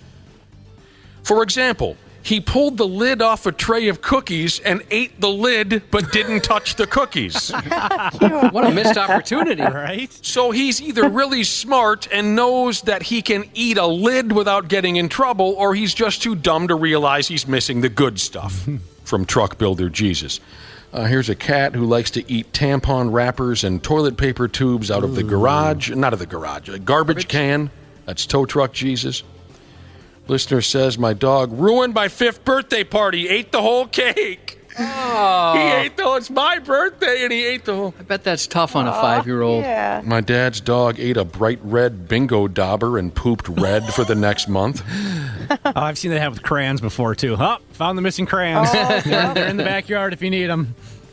My wife and I ended up watching 3 cats for her coworker. They shredded a $3,000 couch that wasn't paid for yet. Oh, jeez. Oh. And he says... Well, if I bought a $3,000 couch, I don't think it would ever be paid for. Yeah. That'd be years and years and years. That would I'd have to be like that bank robber guy. Right. I'd be signing the last payment on my damn deathbed. He or she says the cat's owner never paid him for the couch.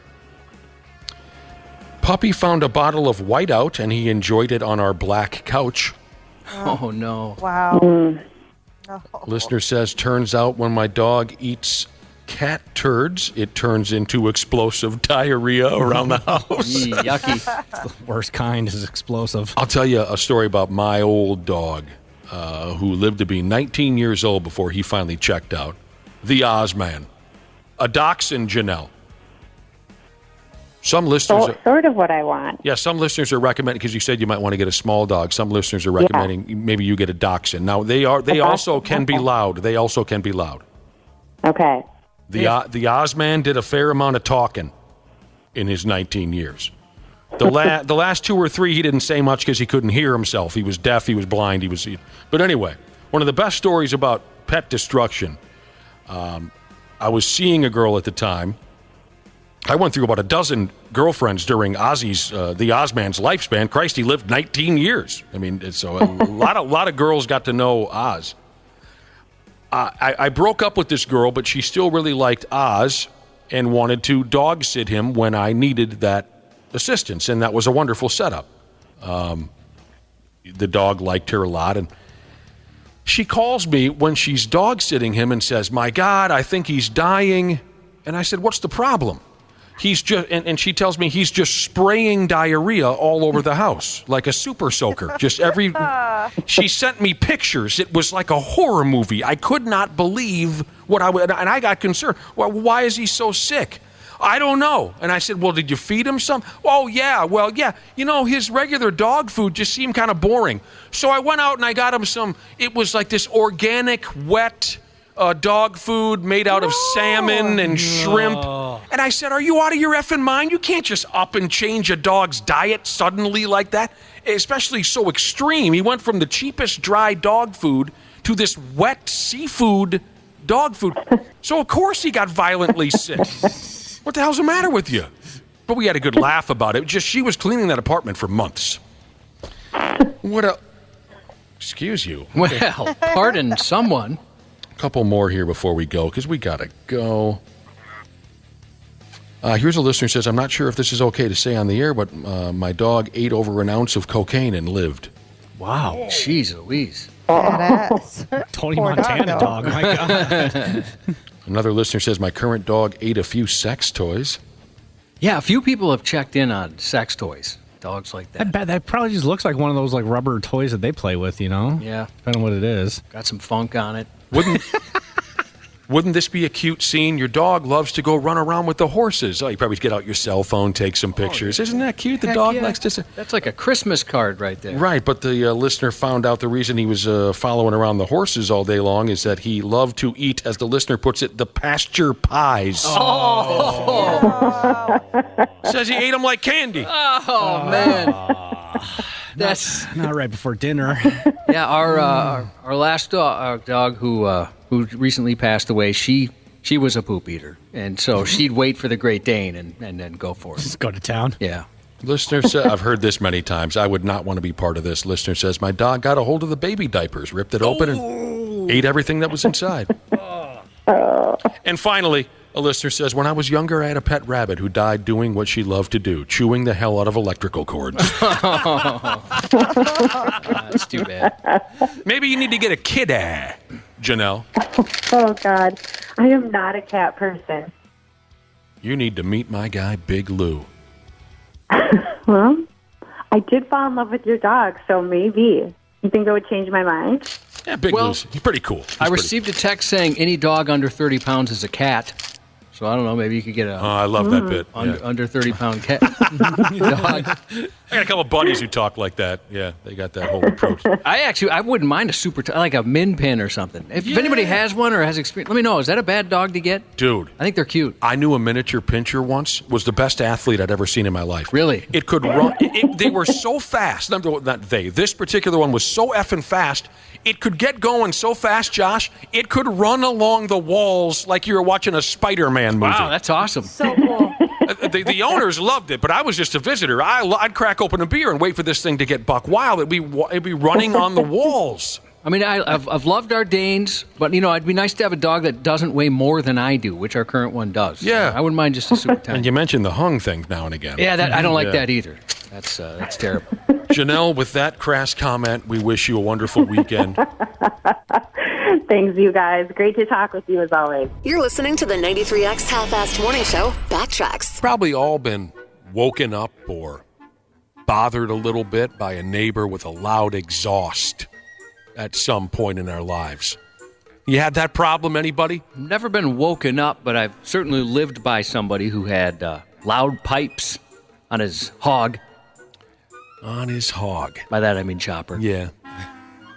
Yeah, I can't think of too many issues with the exception of, for a couple years of my life, I lived right down the road, about 2 or 3 blocks down the road from a bar in Hamel, Minnesota called In Cahoots. Terrific joint. Still pop in there from time to time, obviously before this nightmare hit town. But when I lived down the road from In Cahoots, they had a lot of biker parties up there. Hey, 600 of us are going to meet at In Cahoots Saturday morning. We're all going to go to Red Wing or something like that. So I was a pretty heavy drinker back in those days. I didn't get out of bed on a Saturday morning until about 11:30 or noon. I'd stay up all night. And these yahoos on their Harley Davidson would roll, just about 6 feet from my front door every Saturday morning around 8 a.m. Just wah, wah, wah, wah, just the unbelievable biker gang noise you've ever heard in your life. That was the only time where I thought, I got to move. Most of the places I've lived have been real close to very busy streets, or I also lived basically on a highway for a few years. And so you'd hear a lot of loud vehicles there, too. Spent almost my whole life on a highway. Yeah, so I got used to it. But when 600 Harleys go by at once, that'll rattle you out of bed. I never acted on it. What am I going to do? What am I going to do about it? But I'm just saying it. It never irked me. It's just, you live next to a busy road, it's going to happen. Yeah, it effed with my overhang here and again. But here's a story of somebody who acted on his neighbor with a loud-ass vehicle, according to a Facebook story. Aaron Robinson, he says, here's what he did. He uploaded a picture of his car's exhaust system, apparently filled with great stuff foam. You ever use that on anything around the house, Josh? Yesterday. Yep. I'm very familiar. It's an art to use that stuff. I bet you I'd be pretty bad at it. If you don't know, it's like a sealant. It's kind of like a seal-all. It'll fix a crack in your this. It'll seal up a this and that. You know what I'm talking about? Everyone knows what I'm talking about, right? The artistry comes in like filling up an icy. Have you ever had this experience where you fill up an icy and you think, I got it the perfect level, and then it just keeps expanding? Oh. Yes. And you got a big blue mess everywhere. I like the blue ones. Big blue mess everywhere. What'd you use it on yesterday? Did you mention it already? Installing an outlet outdoors. That's great. So this guy uploads, again, a picture of his car. He's got a sweet Mustang. The exhaust system filled with that great stuff. And that'll stay for a stretch of time, I would imagine. You can ship it out. You can. And the Facebook post was accompanied by a letter allegedly written to him by an angry neighbor. Now, it doesn't make a hell of a lot of sense at times, but I'm going to read it as is. Here's the letter the guy received. It reads, I finally found you. You want our attention? You don't want our attention. You have 14 days to fix the muffler or put the stock exhaust back on. It then threatened, don't egg us on, you will only regret it. We encourage you to call the police or install a video camera. Nothing will work. It then finished by saying, fix your muffler. Now, this Robinson guy insists this really happened and replied to a comment suggesting he file a police report. Someone sent, you should call the cops on this. And he also added in, he goes a little far with this maybe, he also said, I hope someone gets COVID and dies a slow, painful death over this. He's mad. That's a reasonable response. He's mad. Someone filled his exhaust system with great stuff foam. Now, it appears in the post that he owns a newer Ford Mustang. but the car is apparently equipped with an aftermarket exhaust. So he wanted it to have a little grit. Is that what I would take from that, Josh? Yeah, I like. When we were just talking about this, I was thinking. I'd mentioned, this stuff never irked me, and I like the sound. I like that sound. I think it sounds cool. Me too. Whether it's on a car, motorcycle, whatever it is. And I do remember something that did irk me living by busy roads. Mm-hmm. The loud bass. And I get it. I get it. I'm too old. But even as a kid growing up in Minneapolis, sometimes that bass was just ridiculous. We want to say, okay, that's just too much. Right. Go ahead, listen to your music loud. I like loud music, but that's just ridiculous. That has to be more pain. It's like when things are too hot when you eat it, too spicy hot. You know what I'm saying? Yeah. Where it's not really flavor anymore. All you're doing is inflicting harm. It's a perfect way to put it. You don't really hear the music. You just hear bolts rattling off the back of the Honda Civic. Unnecessary, totally ridiculous. But, of course, those people are trying to make some kind of a statement. I would go along with that. Not a lot of loud vehicles really got on my nerves when I spent the majority of my life living on a major highway. Yeah, I don't mind vehicle noise. It was just the bass. And my wife is an offender. We don't have an aftermarket crazy system in her vehicle, but I don't think she realizes that the treble knob can be turned up. She likes a lot of bass. She wants it all bass. I was bothered by that as well, especially when the dinkus with the bass party going on in his good call, Honda Civic, especially when you could tell from about 6 miles away that one of those speakers wasn't quite screwed in properly. Right. It had that rattle to it. Just hear the rattling. Do you have a screwdriver, for Christ's sake? But I think some of those guys use foam to insulate the inside of the car. Yeah, you would know something about that, wouldn't you? Didn't you do that for a living for a brief period? Well, not for a living. I did that, just wasn't paid for it. I was a nerd, and I hung out at Audio King. Yeah. I would hang out and just help those guys. He hung out at Audio King, you guys. And then I went and took an automotive electronic class so I could install car stereos, learn how to build a carburetor. That's awesome, dude. Or not a carburetor, now I can't even think of the... Car guys, help me out. Why can't I think of the thing that makes electricity in a car? Alternator. Carburetor. Alternator. Do you think... After a while, when you walked into Audio King, did the guys who work there, did they go, Jesus Christ, here he comes again? I kind of think so. Oh, no. I've had that moment over the years for places I would go to too often. And I'm not besmirching these businesses at all, I understand. But sometimes the employees, I felt at a particular Chipotle and at this Best Buy, like, do you have anything else to do? I felt that was the look they're giving me. That's not nice. Now, that could all be in my head. No, here's the thing, is I know you very well. You were not burdening these people. There are certain types who it would make perfect sense for them to say, for God's sake, here he comes again. I doubt you burdened them in that way, whether it be Awesome Audio King or Chipotle. What's your record again for consecutive days going to the same Chipotle? Oh, it's got to be hundreds and oftentimes 2 a day. When I was single, that's all I did. And this is a true story, so I've moved a lot. Pretty much when my place would get dirty, I'd want to move. And so I had to be within 5 minutes of a Chipotle. They say location, location, location. For me, it was burrito, burrito, burrito. I had to be within 5 minutes. It's no lie. See, you're way more interesting than you lead people to believe. Well, I don't know if interesting's the right word. Dude, you went to Bizarre. the same Chipotle for 200 days in a row? Well, at least. No, it was over that because it was certainly I never missed. Well, okay, throw out holidays where they're closed. Days they were open, I went every day, sometimes twice a day, to the point where there was one it was in the parking lot when I lived in Eden Prairie. That's where I lived, right on the freeway at these condos there. And I'd walk in, it would be ready for him. That's awesome. They just knew, well, here it is, 12:30, he'll be here any second. And you know my story about I went to the same sandwich shop once a week, maybe twice a week when I was a young guy. I didn't have any money. They sold cheap sandwiches. It was a block from my house. Why wouldn't I go there? Oh, God. He's choking on something.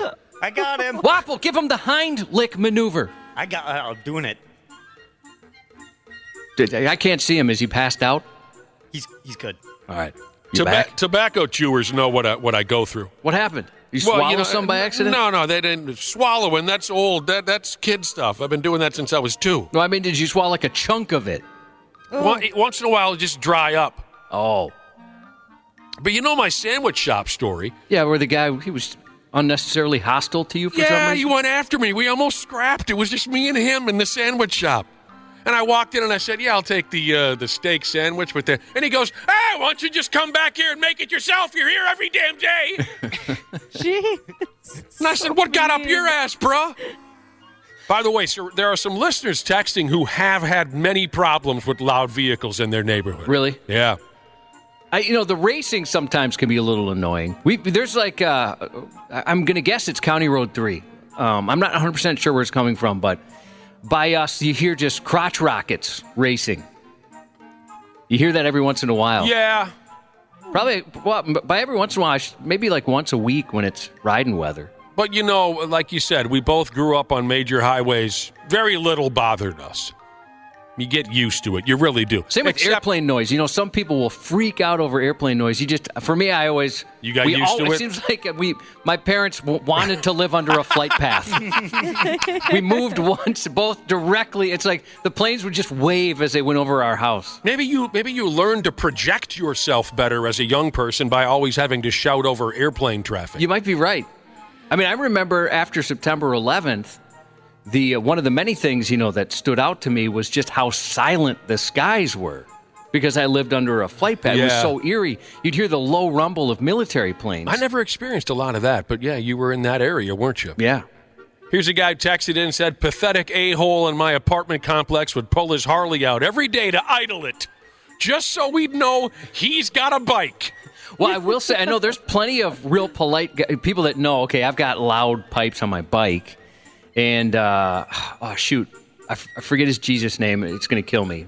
But he would roll his bike out of the neighborhood just to be polite because he went to work, the same time we do. He's getting out of bed and getting to work by 3:30. So he would just roll his bike out of the neighborhood.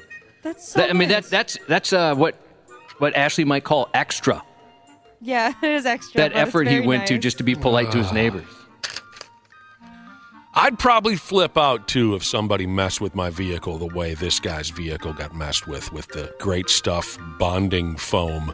Well, it's too much, and I don't know if you have it in that story, but the guy had said, hey, if you would have just asked me or let me know, I would have adjusted my schedule or I would have done something differently. I've never had a vehicle with a really sweet sound to it. Never have. Well, mine was like the, what would you call it? Like, cheap sweet, I don't know, for lack of a better term, where my muffler had fallen off, and it sounded kind of cool for a little bit. Had nothing to do with the actual power of the engine. It just was like, hey, it kind of sounds like it's got some balls to it. Dude, same thing. Same effing thing. And I know I just got done talking about Hamel. When I lived in Hamel, lived down the road from In Cahoots, the bikers would go by on Saturday mornings, and it would rattle me out of bed. Before I lived in Hamel, I worked in Hamel. And if anyone knows Hamel Road, where In Cahoots is, that is one quiet street most nights. Nice houses, just quiet. It's getting busier by the day, but I worked there in the early 90s at a warehouse, and I had this old Ford van with a bed in the back. Really? Oh, yeah. It was wonderful. Was it, it's funny, you see movies where they have that. Is that a feature you could have as part of the vehicle, or do you just toss one in? It was a feature. It really was. Yeah. That model came with a bed. I always wondered that. You could flatten it out into a bed. Other than that, it looked like a little couch in the back. Anyway, so I'm driving down Hamel Road. I used to work nights at this warehouse. We got done at 1:30, 2 o'clock in the morning.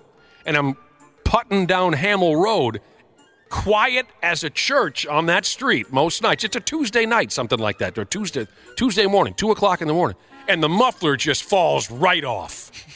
I mean, it was so bad. It was so loud, and I get out and I try to, wrangle it back into place. I've got some wire and whatnot. No chance. It's come completely off. And I felt like such an ass rolling through town with that extremely loud vehicle. But I got to say, at the same time, I felt really cool. I did. I felt cool for a second, too. I finally sounded cool.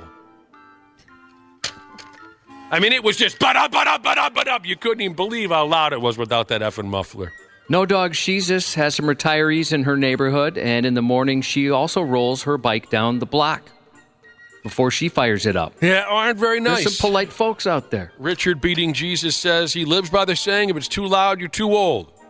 Well, in a lot of cases, then I'm too old. I think I did admit, yes, I'm too old. I get it. We've admitted that. Yeah. Usually at concerts, I will raise my hand and say, can we turn it down a little bit? And no one will listen to me. No, I'm with you on that. I went as far as I went up on stage and I turned down the Marshall amplifier that Dave Mustaine was playing once with Megadeth. You had to. It's too loud, Yeah. Dave. Yeah, I think I'm more adept to dealing with loud traffic noises at my age now than I am with loud concerts. If I would have said this into the microphone 15 years ago, I'd probably be fired. Because we're all supposed to portray ourselves as these wild, out of control rockers. That was the thing 15 years ago on this program. That's true. You go to every concert, and the way you get there is on your not your Harley, but your chopper with loud pipes. But I'm completely content now, and it's nothing new. We've said it before. Most concerts I go to, I'd like them to turn it down a little bit. I'd also like there to be less people, more elbow room. Yes. Can we get a few less people?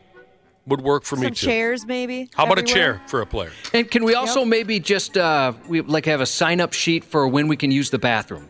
So we don't have to wait in long lines to use the bathroom. Yes, that'd be so great. Maybe a bathroom for number ones and a bathroom for number twos. Savage Jesus. Can we also get a 5 p.m. start time for these concerts? I agree with that. Yes. I agree. The last band should go on at 5 p.m. That would maybe be my number one. Wonderful point, Savage Jesus. Yes, it's too loud for me. Yes, it's too crowded. And yes, most of the time, no one's polite enough to hand me a chair. But above all, if we could get the main act on around 5:30 p.m., that would be incredible. You can stop at Perkins on the way home, maybe get a Perk-a-Bear, bring home a nice big muffin. You're in bed by 9. Yeah, do we still need to do the opening band? Do we still need to do the main act goes on at 9:45, 10 o'clock? No, let's make some changes. The world is reset. Let's come back better. I mean, I was effing furious when I went to go see those Foo Fighters.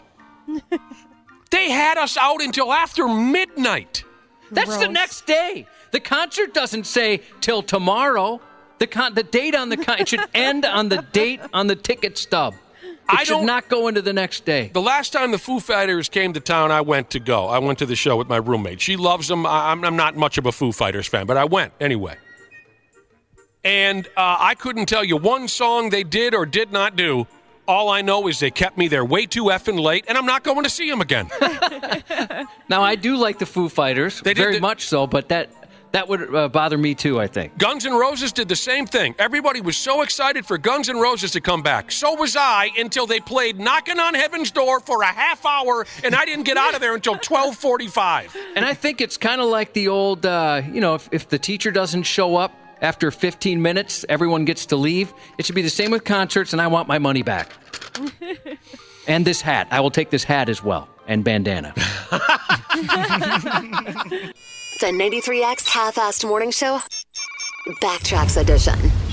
There's a thread online where people are talking about the cranky boomer opinions, okay, that they actually agree with. And this isn't the millennial versus boomer thing that was so hot, a couple of years ago, where everything was okay boomer, and I can't remember all the gimmicks that went along, but I think most folks know what I'm talking about. There was that big boomer versus millennial trend for a while. This is a little different. People are talking about the cranky boomer opinions that they actually agree with, and it's people of all ages who are validating boomer takes, as they say these days. Boomer takes. Okay? See what you think of this. By the way, real quick, the brother and sisterhood, our brethren, tell me that we're Gen X. Okay. That sounds cooler. Appreciate all your help. I will forget that by 7 a.m., I'm sure. I don't know why. I can't keep track of all that stuff, but thanks for... We are Gen X, meaning you and I? You and I, yeah. I believe we're both same generation. Okay, then just for the record, what about the younger people here? I have absolutely no clue. I'm a millennial. I'm a millennial. And then I think Ashley is Gen Z, they call it. Okay. Dang, I made myself younger than I am. Right. So, I mean, the youngest person here is Ashley. She's what, 25? Yep. Mm-hmm. Yeah, that's Wapple Gen Z. is 30. Mm-hmm. Dana's 37 or 38. 37. Cubby is 47. God, you're still so stinking.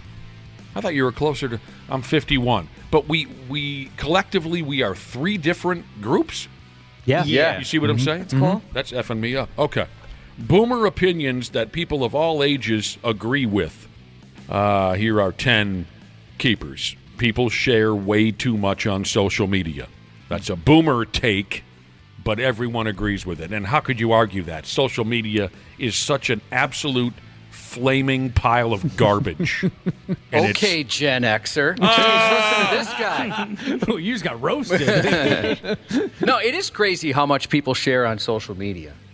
I mean, there's people in my life that it kind of surprises me. It's just garbage, me, listen to me, look at me. I can't stand it. I got to say, I even find out stuff about my family from other people who are like, yeah, I saw so-and-so posted this on Facebook or whatever. Or, hey, I hear you got this coming up. I'm like, how the heck would you know something like that? And then I find out it's on social media. Here is my favorite thing about social media, and I bet you every one of you knows somebody like this. Everything they talk about relates to social media, right? You run into them at the bar, you run into them at a ball game, and they say, hey, did you see that Donnie got married? And I would say, oh, no, really, Donnie got married. And they say, yeah, saw it on social media. You'll run into them 2 days later. Hey, did you hear about that story in Minneapolis? And you'll go, no, I didn't hear about yeah, a guy did this and this. And then I might say, well, how'd you find that? I saw it on social media, okay? So everything that they bring up is related to social media.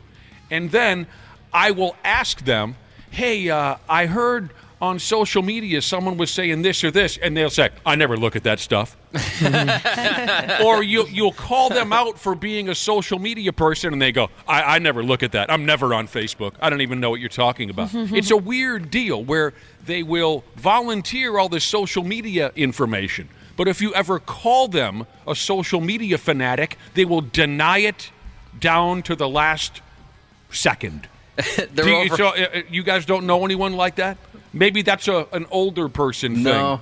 Yeah, I just don't deny it. Like, yeah. Okay, maybe it's because... But I could see somebody like on their Snap story complaining, can you believe this guy said that I'm a social media whatever? Right. Yeah. I'm actually, my youngest, I've had to scold him a couple times because he likes to watch some YouTube stuff, and then he'll throw out like a, not necessarily inflammatory statement, but just a statement on something. Like the other day, he said, Apple hasn't had any new ideas in 10 years or something like that. I'm like, oh, excuse me? Are you the tech expert in the house? I'm like, please go on and explain why you came up with this opinion, because I'm sure you came up with that opinion. I'm like, just curiosity. Explain this to me. Basically just quoting what they read. Right. And he's done that a few times, and it drives me nuts. And maybe I shouldn't get that irked about it, but I can't stand that when somebody throws something out, they don't really know why. They saw it somewhere. They have nothing to back it up. I hear you. And you can argue point for point, but they don't really know. So I'm like, you got to stop doing that just because some 16-year-old kid that likes the same football team as you brought this up on YouTube. That's a beautiful thing right there. I'm glad that you call him out for that. I don't care how old you are. You should be called out for stuff like that. Don't be just spraying statements around town with nothing to back it up. All right, another one of these boomer opinions that everyone agrees with. Screw touch screens. I want physical buttons, especially in the car. No, I like my touch screen. Oh, I see what you're... Yeah, you know what? I always wanted everything to be a touch screen before a lot of things became touch screens. I like a little of both, but I know what you mean about having knobs and dials, and maybe that's the same thing, and buttons in the car for sure. You know, you don't want to be staring at your screen there. I guess all I can say on that subject is I've got a touch screen in my motor vehicle, and, I listen to music You guys like music? I do. Yeah. Okay. I've been doing tune in occasionally. And when I try to change the song forward or backward, I got to take off my gloves. Like in the wintertime. I guess that's a small inconvenience. Other than that, I don't really care about touchscreens versus physical. But like turning up the fan on the heater or something. You know, instead of going through menus, I'd much rather have, something I can turn or press. Okay. Easy, like a button. That's a different kind of a spin then, sure. Like electric vehicles, how it's just a giant iPad in a lot of them. That's something, that's like, there's a few reasons I'm not ready for an electric vehicle, but that's one of them. I've never been in an electric vehicle, so there you go.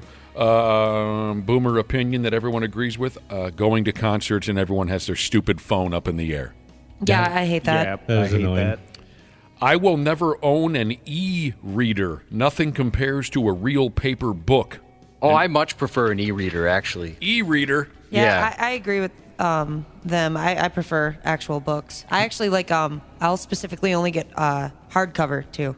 It's better than paperback. Okay. I'm like Makes me feel cool. I'm an artist's dream or an author's dream because I'll buy the hardcover and then I'll still buy the ebook. And then sometimes I also buy the audiobook. And then go to the movie. Yeah. When it and turns into wait for the movie. That's awesome. I prefer to read the e-reader, on my tablet or whatever. But if it's a book that's something like I care about that I want to put on the shelf, say, like Dave Grohl came out with a book recently. Like I wanted to own that, have a physical copy of it, just to have. That's how I feel. So I don't really read. I like having. You can have a ton of books on there for whatever you're into, and you just carry around this e-reader. Is an e-reader just like your laptop computer? Laptop, phone, tablet, anything like that, yeah. Mm-hmm. I mean, like Amazon, they make their own that are the Kindle, which is very popular, and some of them are they almost look like pieces of paper.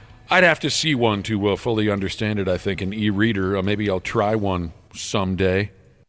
I don't know, maybe when Sami Zayn writes his autobiography, maybe I'll read that on an e-read. I want to read articles online without entering an email, creating an account, and giving out my phone number, say boomers, and most of us agree with that. Yeah, that is the worst. It's a pain in the butt.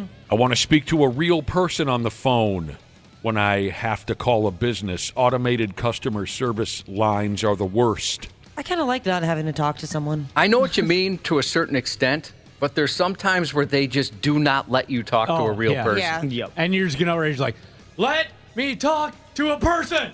Or like you'll go through, is it this? Is it this? Is it this? And everything is no. That's not your issue. All right. And my doctor's office even is trying to push more video visits. If you, they ask you to schedule online. Like I called and they're like, we're going to send you a text message with a link to schedule online. I'm like, okay. So I do that and they're like, how about a video visit? I'm like, nah, I should probably go in for this. How about a video visit? They just keep. And I was telling Nick this off the air. I don't think I told you guys this. So I scheduled the video visit with this doctor last week when my ears were all messed up. And she's like, well, it's kind of hard. She's kind of almost rude about it. It's a little hard to diagnose your ears over a video visit. I'm like, yeah, tell me about it. I called. They said video. I went online. It made me do video. I did whatever I could. You were just following orders. Yeah, I just did what they told me to do. Hey, this wasn't my idea, lady. No, I do a video visit. I was ready to come in. Isn't it something that doctors' visits are now video visits? And Cubby's latest problems were with his penis and the insides of his ears. Yeah. That makes for a real comfortable video visit with the doctor. I'm a little worried about that. I had to make a penis visit follow-up, and it's video. When is this happening? End of February. Link me in on this. Yeah, well, I'm wondering, on my e-reader. What if he asks to see it? I can't do something like that. You got to haul it out, son. I can't. Not over video. Whip it out, man. Unleash the fury. Another boomer opinion that all generations agree with. Paper menus are far superior to QR codes. Remember how confused we were the first... I was with you the first time we did that, and luckily we've got some hip, trendy bosses in this building that we were with. Dude, Josh and I are at a bar restaurant. We're waiting on a couple of the big bosses. You guys don't have to worry about it. It's the kind of meetings you guys will never be invited to. And we're waiting on the two big bosses to join us for a dinner date kind of a thing, and we're sitting there forever, and I think you said, why has none of the staff brought us a menu yet? And I was thinking the same thing. We've been sitting here where's the menu? and there was some kind of a squirrely design on the table. Was that what happened, Josh? Yeah, it was a QR code on the table. And I said, I have no idea what to do with this. We got to say, like, this is one of the first times we'd gone out after the pandemic. This is shortly afterwards, where restaurants were back, and I didn't realize, and I only go to, like, casual, like pick it up at the door or sit there for 5-minute places. Burger King, yeah. Yeah, something like that. And so this was actually a restaurant, and I hadn't seen that yet. I had no idea what we were supposed to do, and then someone I thought it was said kind of cool, you but point your phone at it or something. I still don't know what to do. What? I would love you use your camera. Yep. My camera? Yeah, then like a little and then thing a link pops up. pops up, and then you hit the link. Oh, how stupid! I kind of I thought that was cool, but I do agree with this that if I had the choice, I'd probably rather have a Give me a regular menu. germ-filled menu. Yeah, cheese sandwich, BLT, whatever you got. I would love to have video footage of you two trying to figure that out. I had no idea what was going on. Well, I'm somewhat techie, but I didn't know that technology or I knew the technology existed, but you go somewhere and you can scan something and learn like a Home Depot or something, learn about it. I didn't know they were doing that with menus. This must be a question that this is a question that you folks are going to have to handle. A question that came in from a listener.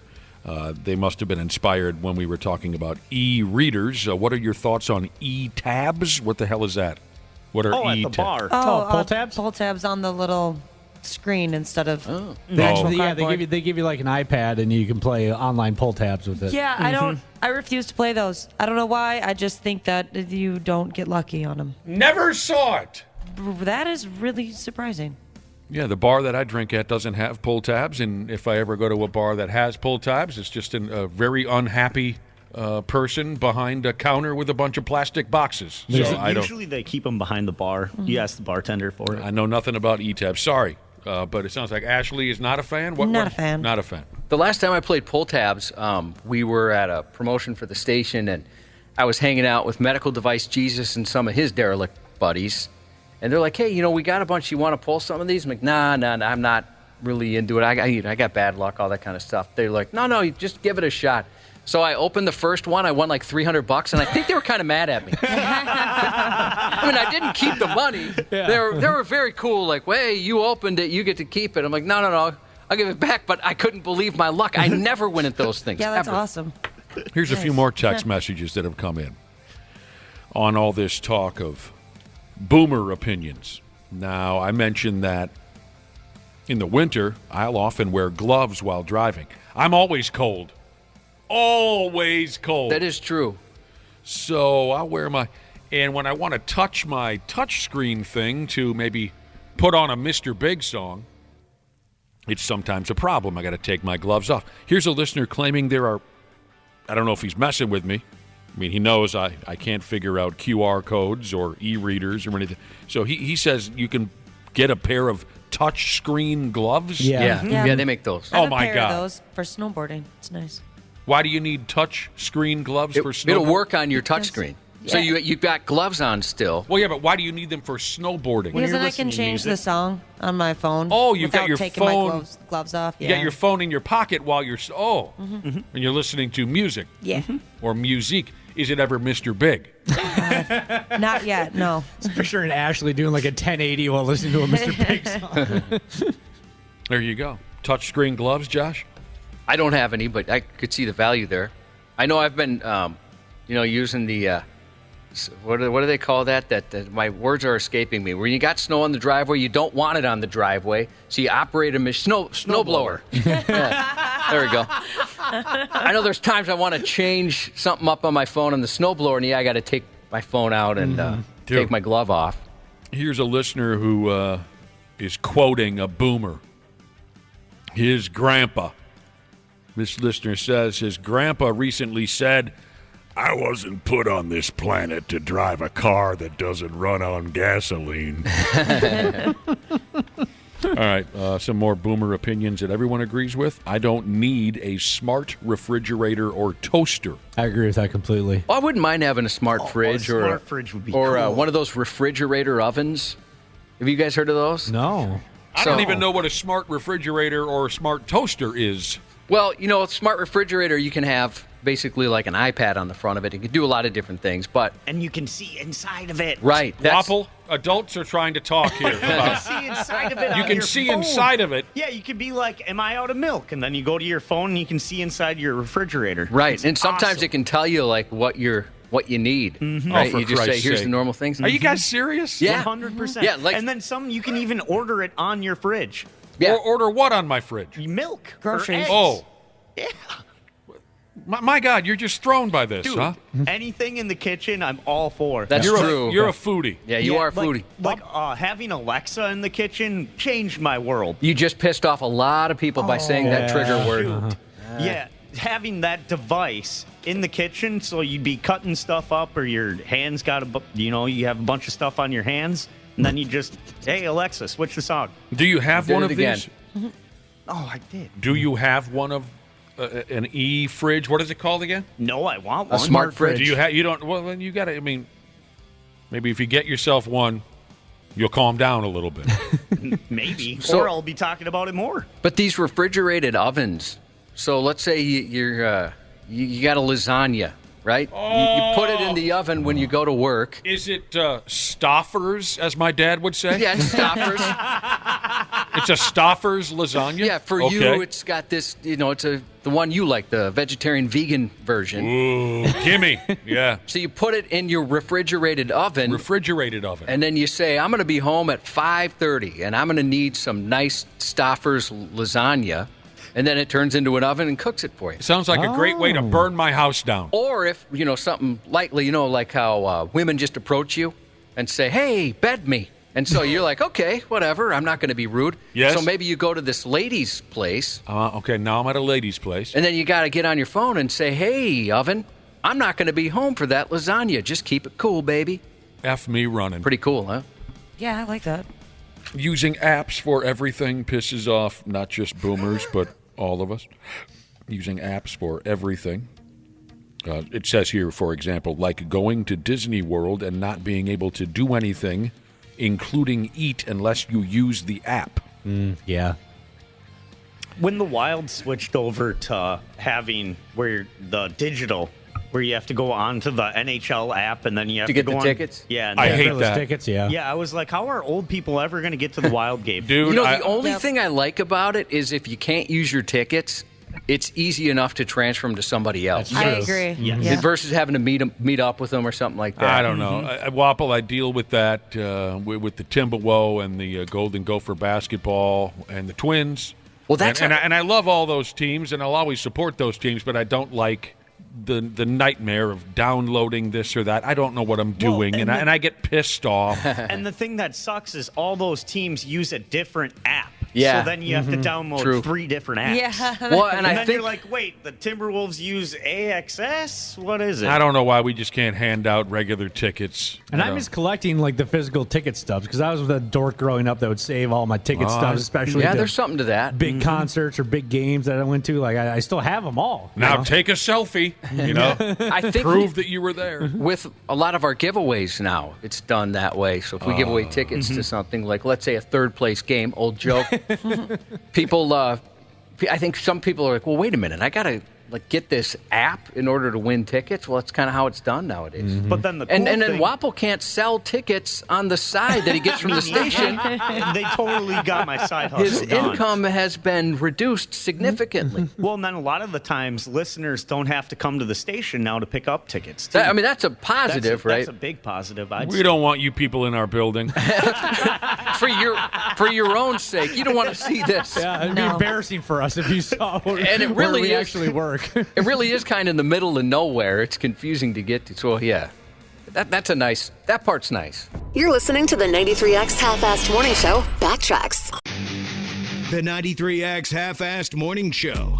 Did you know that Standard Heating opened its doors over 90 years ago? That's right. Tony Ferreira opened the doors in 1930, now ran by his granddaughter Claire Ferreira. Call Standard Heating and Air Conditioning today and experience the customer service and care that holds true today. Are you looking to improve your work-life balance with excellent benefits like 401k match and even tuition reimbursement? Standard Heating and Air is looking for an accounting administrator and customer service representatives to join their team. Learn more at standardheating.com/careers today. The Rolling Stone Music Now podcast gets inside the biggest stories with Rolling Stone senior writer Brian Hyatt, movie director James Mangold. I want to turn Bob Dylan into a simple character with a simple thing to unlock that then makes you go, now I get him. First time I sat down with him, he said, "What's this movie about, Jim?" It's about a guy who's choked to death in Minnesota and reinvents himself in a brand new place, becomes phenomenally successful, starts to choke to death again, and runs away. And he smiled. He was like, "I like that." Rolling Stone Music Now, wherever you listen.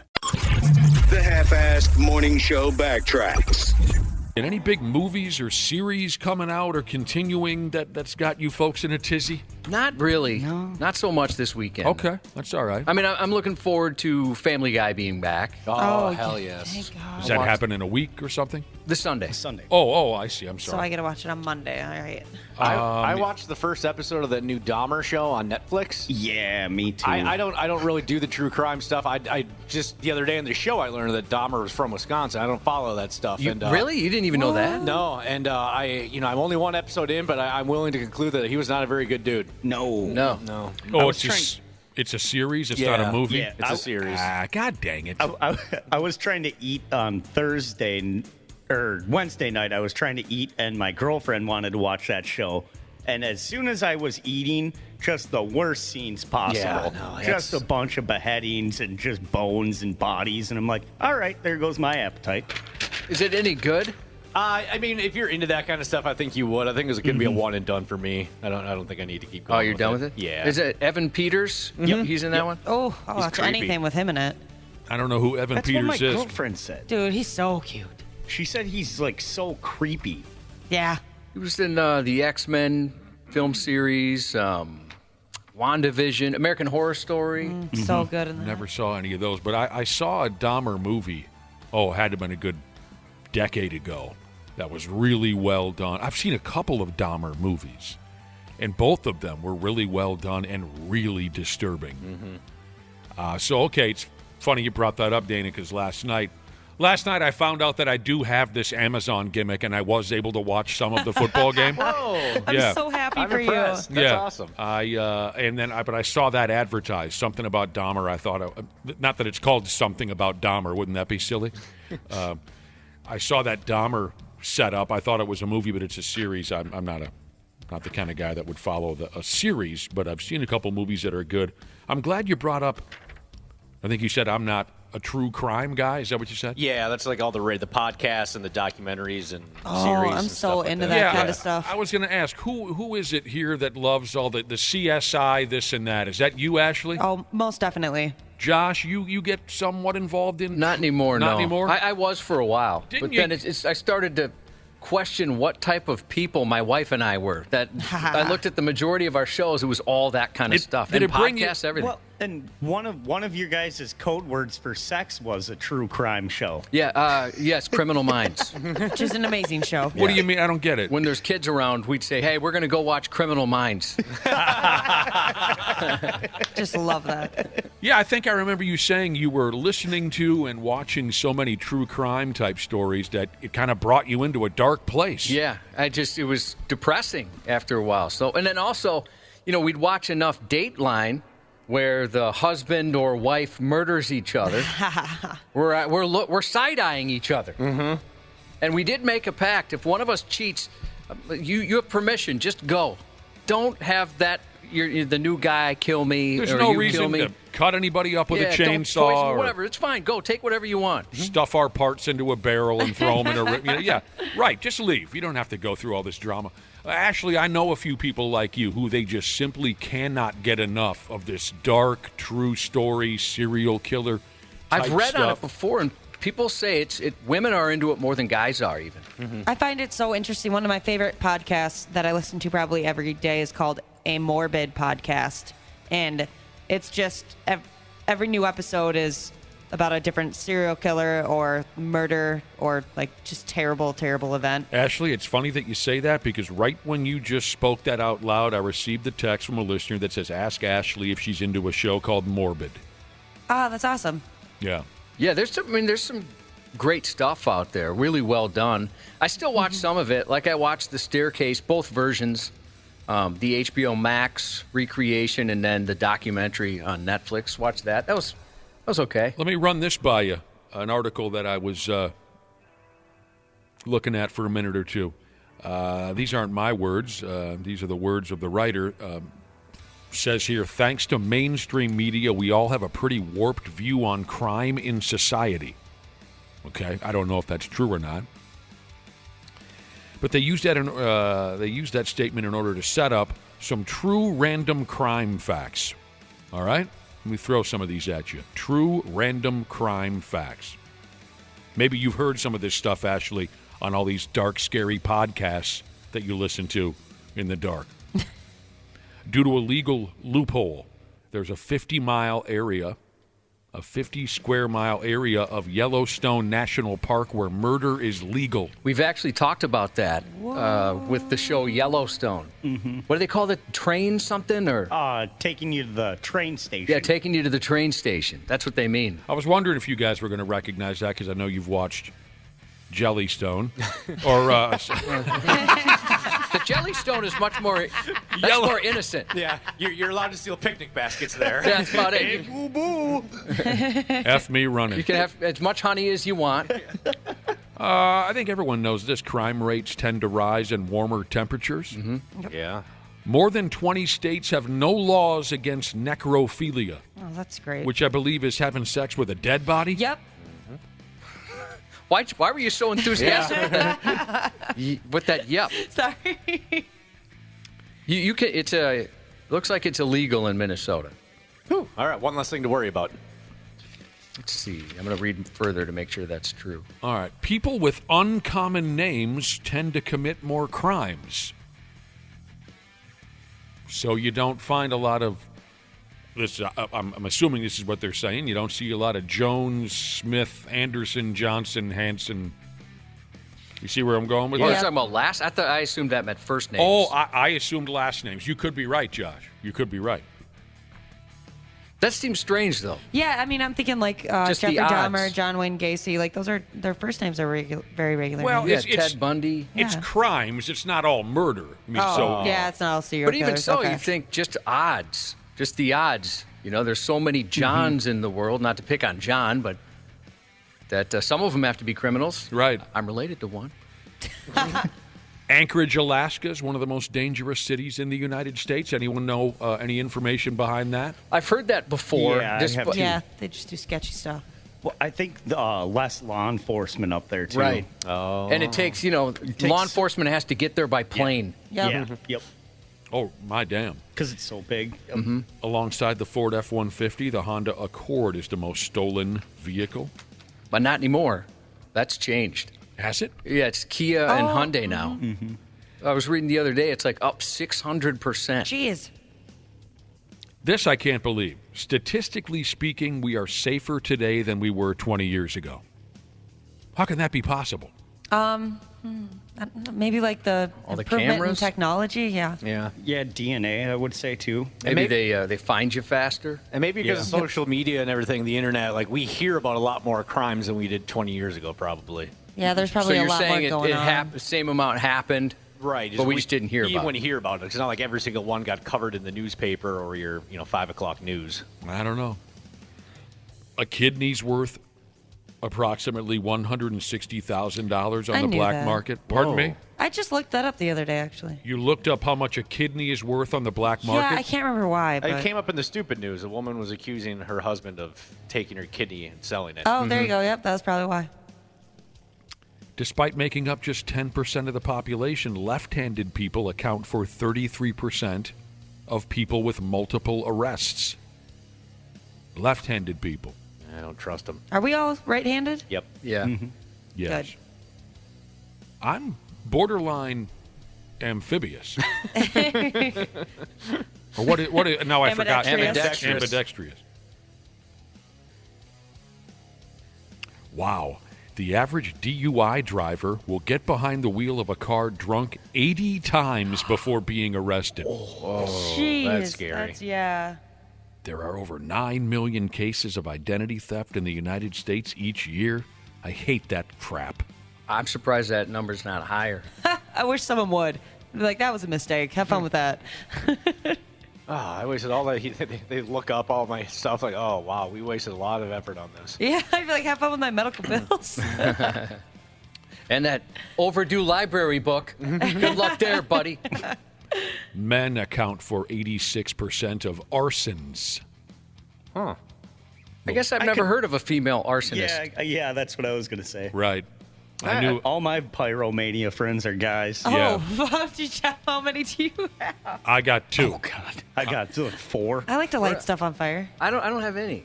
I knew a Really? couple of dudes. They haven't changed. They're in their effing 50s. Yep. And you still can't trust these idiots around a can of gas and a damn cigarette lighter. Or a fire and gas. Candle. Well, wasn't that the same thing? But anyway, yeah. They back in high school, one of the dudes' nicknames was Pyro. And still to this day, if we do a trip up north, guess who showed up with an illegal stick of dynamite? Oh, you know what I mean? gosh, That we're yeah. going to blow a couch up with. Eventually, one of these guys is going to end up armless, from their antics, but they don't care. They're just. I did have a female friend that committed arson once. What'd she do? She was at a frat party, and there's like a couch out in the alley, and the guys were all like around it, and they're like, "Oh, you do? We should light it on fire. No, you do it, man. No, you do it. You do it." She's like, "Just give me the damn lighter. I'll do it." She just wanted him to shut up. Yeah, exactly. So then she just lit the thing up. Nick, I hope I'm not speaking out of turn here. I'll see by your facial expression if you're mad I brought this up, but haven't you been accused of burning up the sheets? I've heard many a woman say that before. When I was a younger guy, Josh, yeah, it was like paper and fire, baby. So it is true. Oh, yeah. I should have known. I would just back and forth like it was prom night. I'll find out someday. In Samoa, anyone ever been? No. Isn't the Rock Samoan? Yeah, it's a home of the Rock. I'll go along with it. I'm not sure, but I think he is. By the way, Dana, not to correct you, but I'm going to. 93X is home of the Rock. Are we ever going to see that damn thing? Oh, I didn't mean that. Oh, you didn't mean that. I forgot about that. Okay. I just meant rock and roll. Rock and roll. Okay, my mind went to our mascot. Gosh. I already forgot. Yeah, so did I. I think people are hoping everyone forgot about that. Dana's not forgetting. Who was the comic again? It's the home of the Rock. Who was that guy? Oh, David Cross. Yes, David Cross. Funny. In Samoa, it's illegal to miss your wife's birthday. Ooh. They'll just put you right in jail. Like that. Yeah, that's a tough one. You said something or another a minute ago about Ted Bundy, didn't you, Ashley? Yep. Yeah, I've watched all the serial killer movies. I bet you, like I was just saying a few minutes ago, I've watched a couple of them on Dahmer. I've probably watched 3 of them or 4 of them on Ted Bundy. Some of them are better than others. Mm-hmm. I saw the one where Cutie Pie played Ted Bundy. What's his name again? Zac Efron. Zac Efron. I can't really remember Any if I good? That was really good. I liked it a lot. I can't remember if I enjoyed it or not, but there have been some good ones. Anyway, during Ted Bundy's killing spree, he was also saving lives while he worked at a suicide prevention hotline. Okay, yeah, I think they played that out in one of the movies. Just insane. I just can't pull myself away from that kind of stuff. Well, like I said, I know You're not quite a few alone. people like you. Oh, and look at how popular all these podcasts and television shows are. You're far from alone. I mean, it's just so fascinating. Like how, especially when it comes to serial killers, because it's like, how does your brain function that way? Some of those, I mean, a lot of those are produced so well. Whatever they're talking about will probably be interesting. But we were just talking about the other day, Serial, the podcast Serial, and there's been an update in that case. That's the podcast that got me into podcasts. That's the podcast that's been credited for making podcasting popular. Yeah. Or before that, it really wasn't much of anything. And now, as you know, everybody has a podcast. There's a lot of great stuff out there.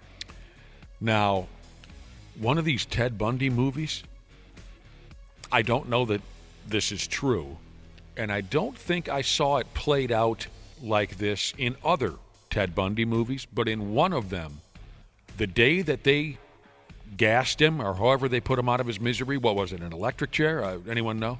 Electric chair sounds right, but let's see. The day that they killed him, the prison guards were not nice to him. I hope so. That's yeah, too see, bad. that's the feeling I got, too. Is, well, oh well. And just trust me. Ashley, if you're interested in this kind of thing, look it up. Oh, yeah, I'm already on it. It was not good. Yeah, he died in an electric chair. Okay.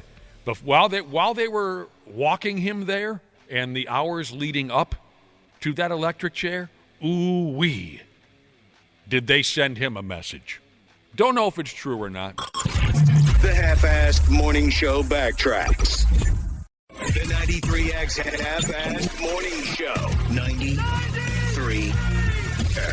The 93X Half-Ass Morning Show podcast is sponsored by Standard Heating and Air Conditioning. New episodes drop each weekday. If your podcast platform has ratings, go ahead and give us 5 stars and maybe give our enemies 1. Thanks, and here's a word from our sponsor. Standard Heating and Air is looking for an accounting administrator and customer service representatives to join their team. Learn more at standardheating.com/careers today.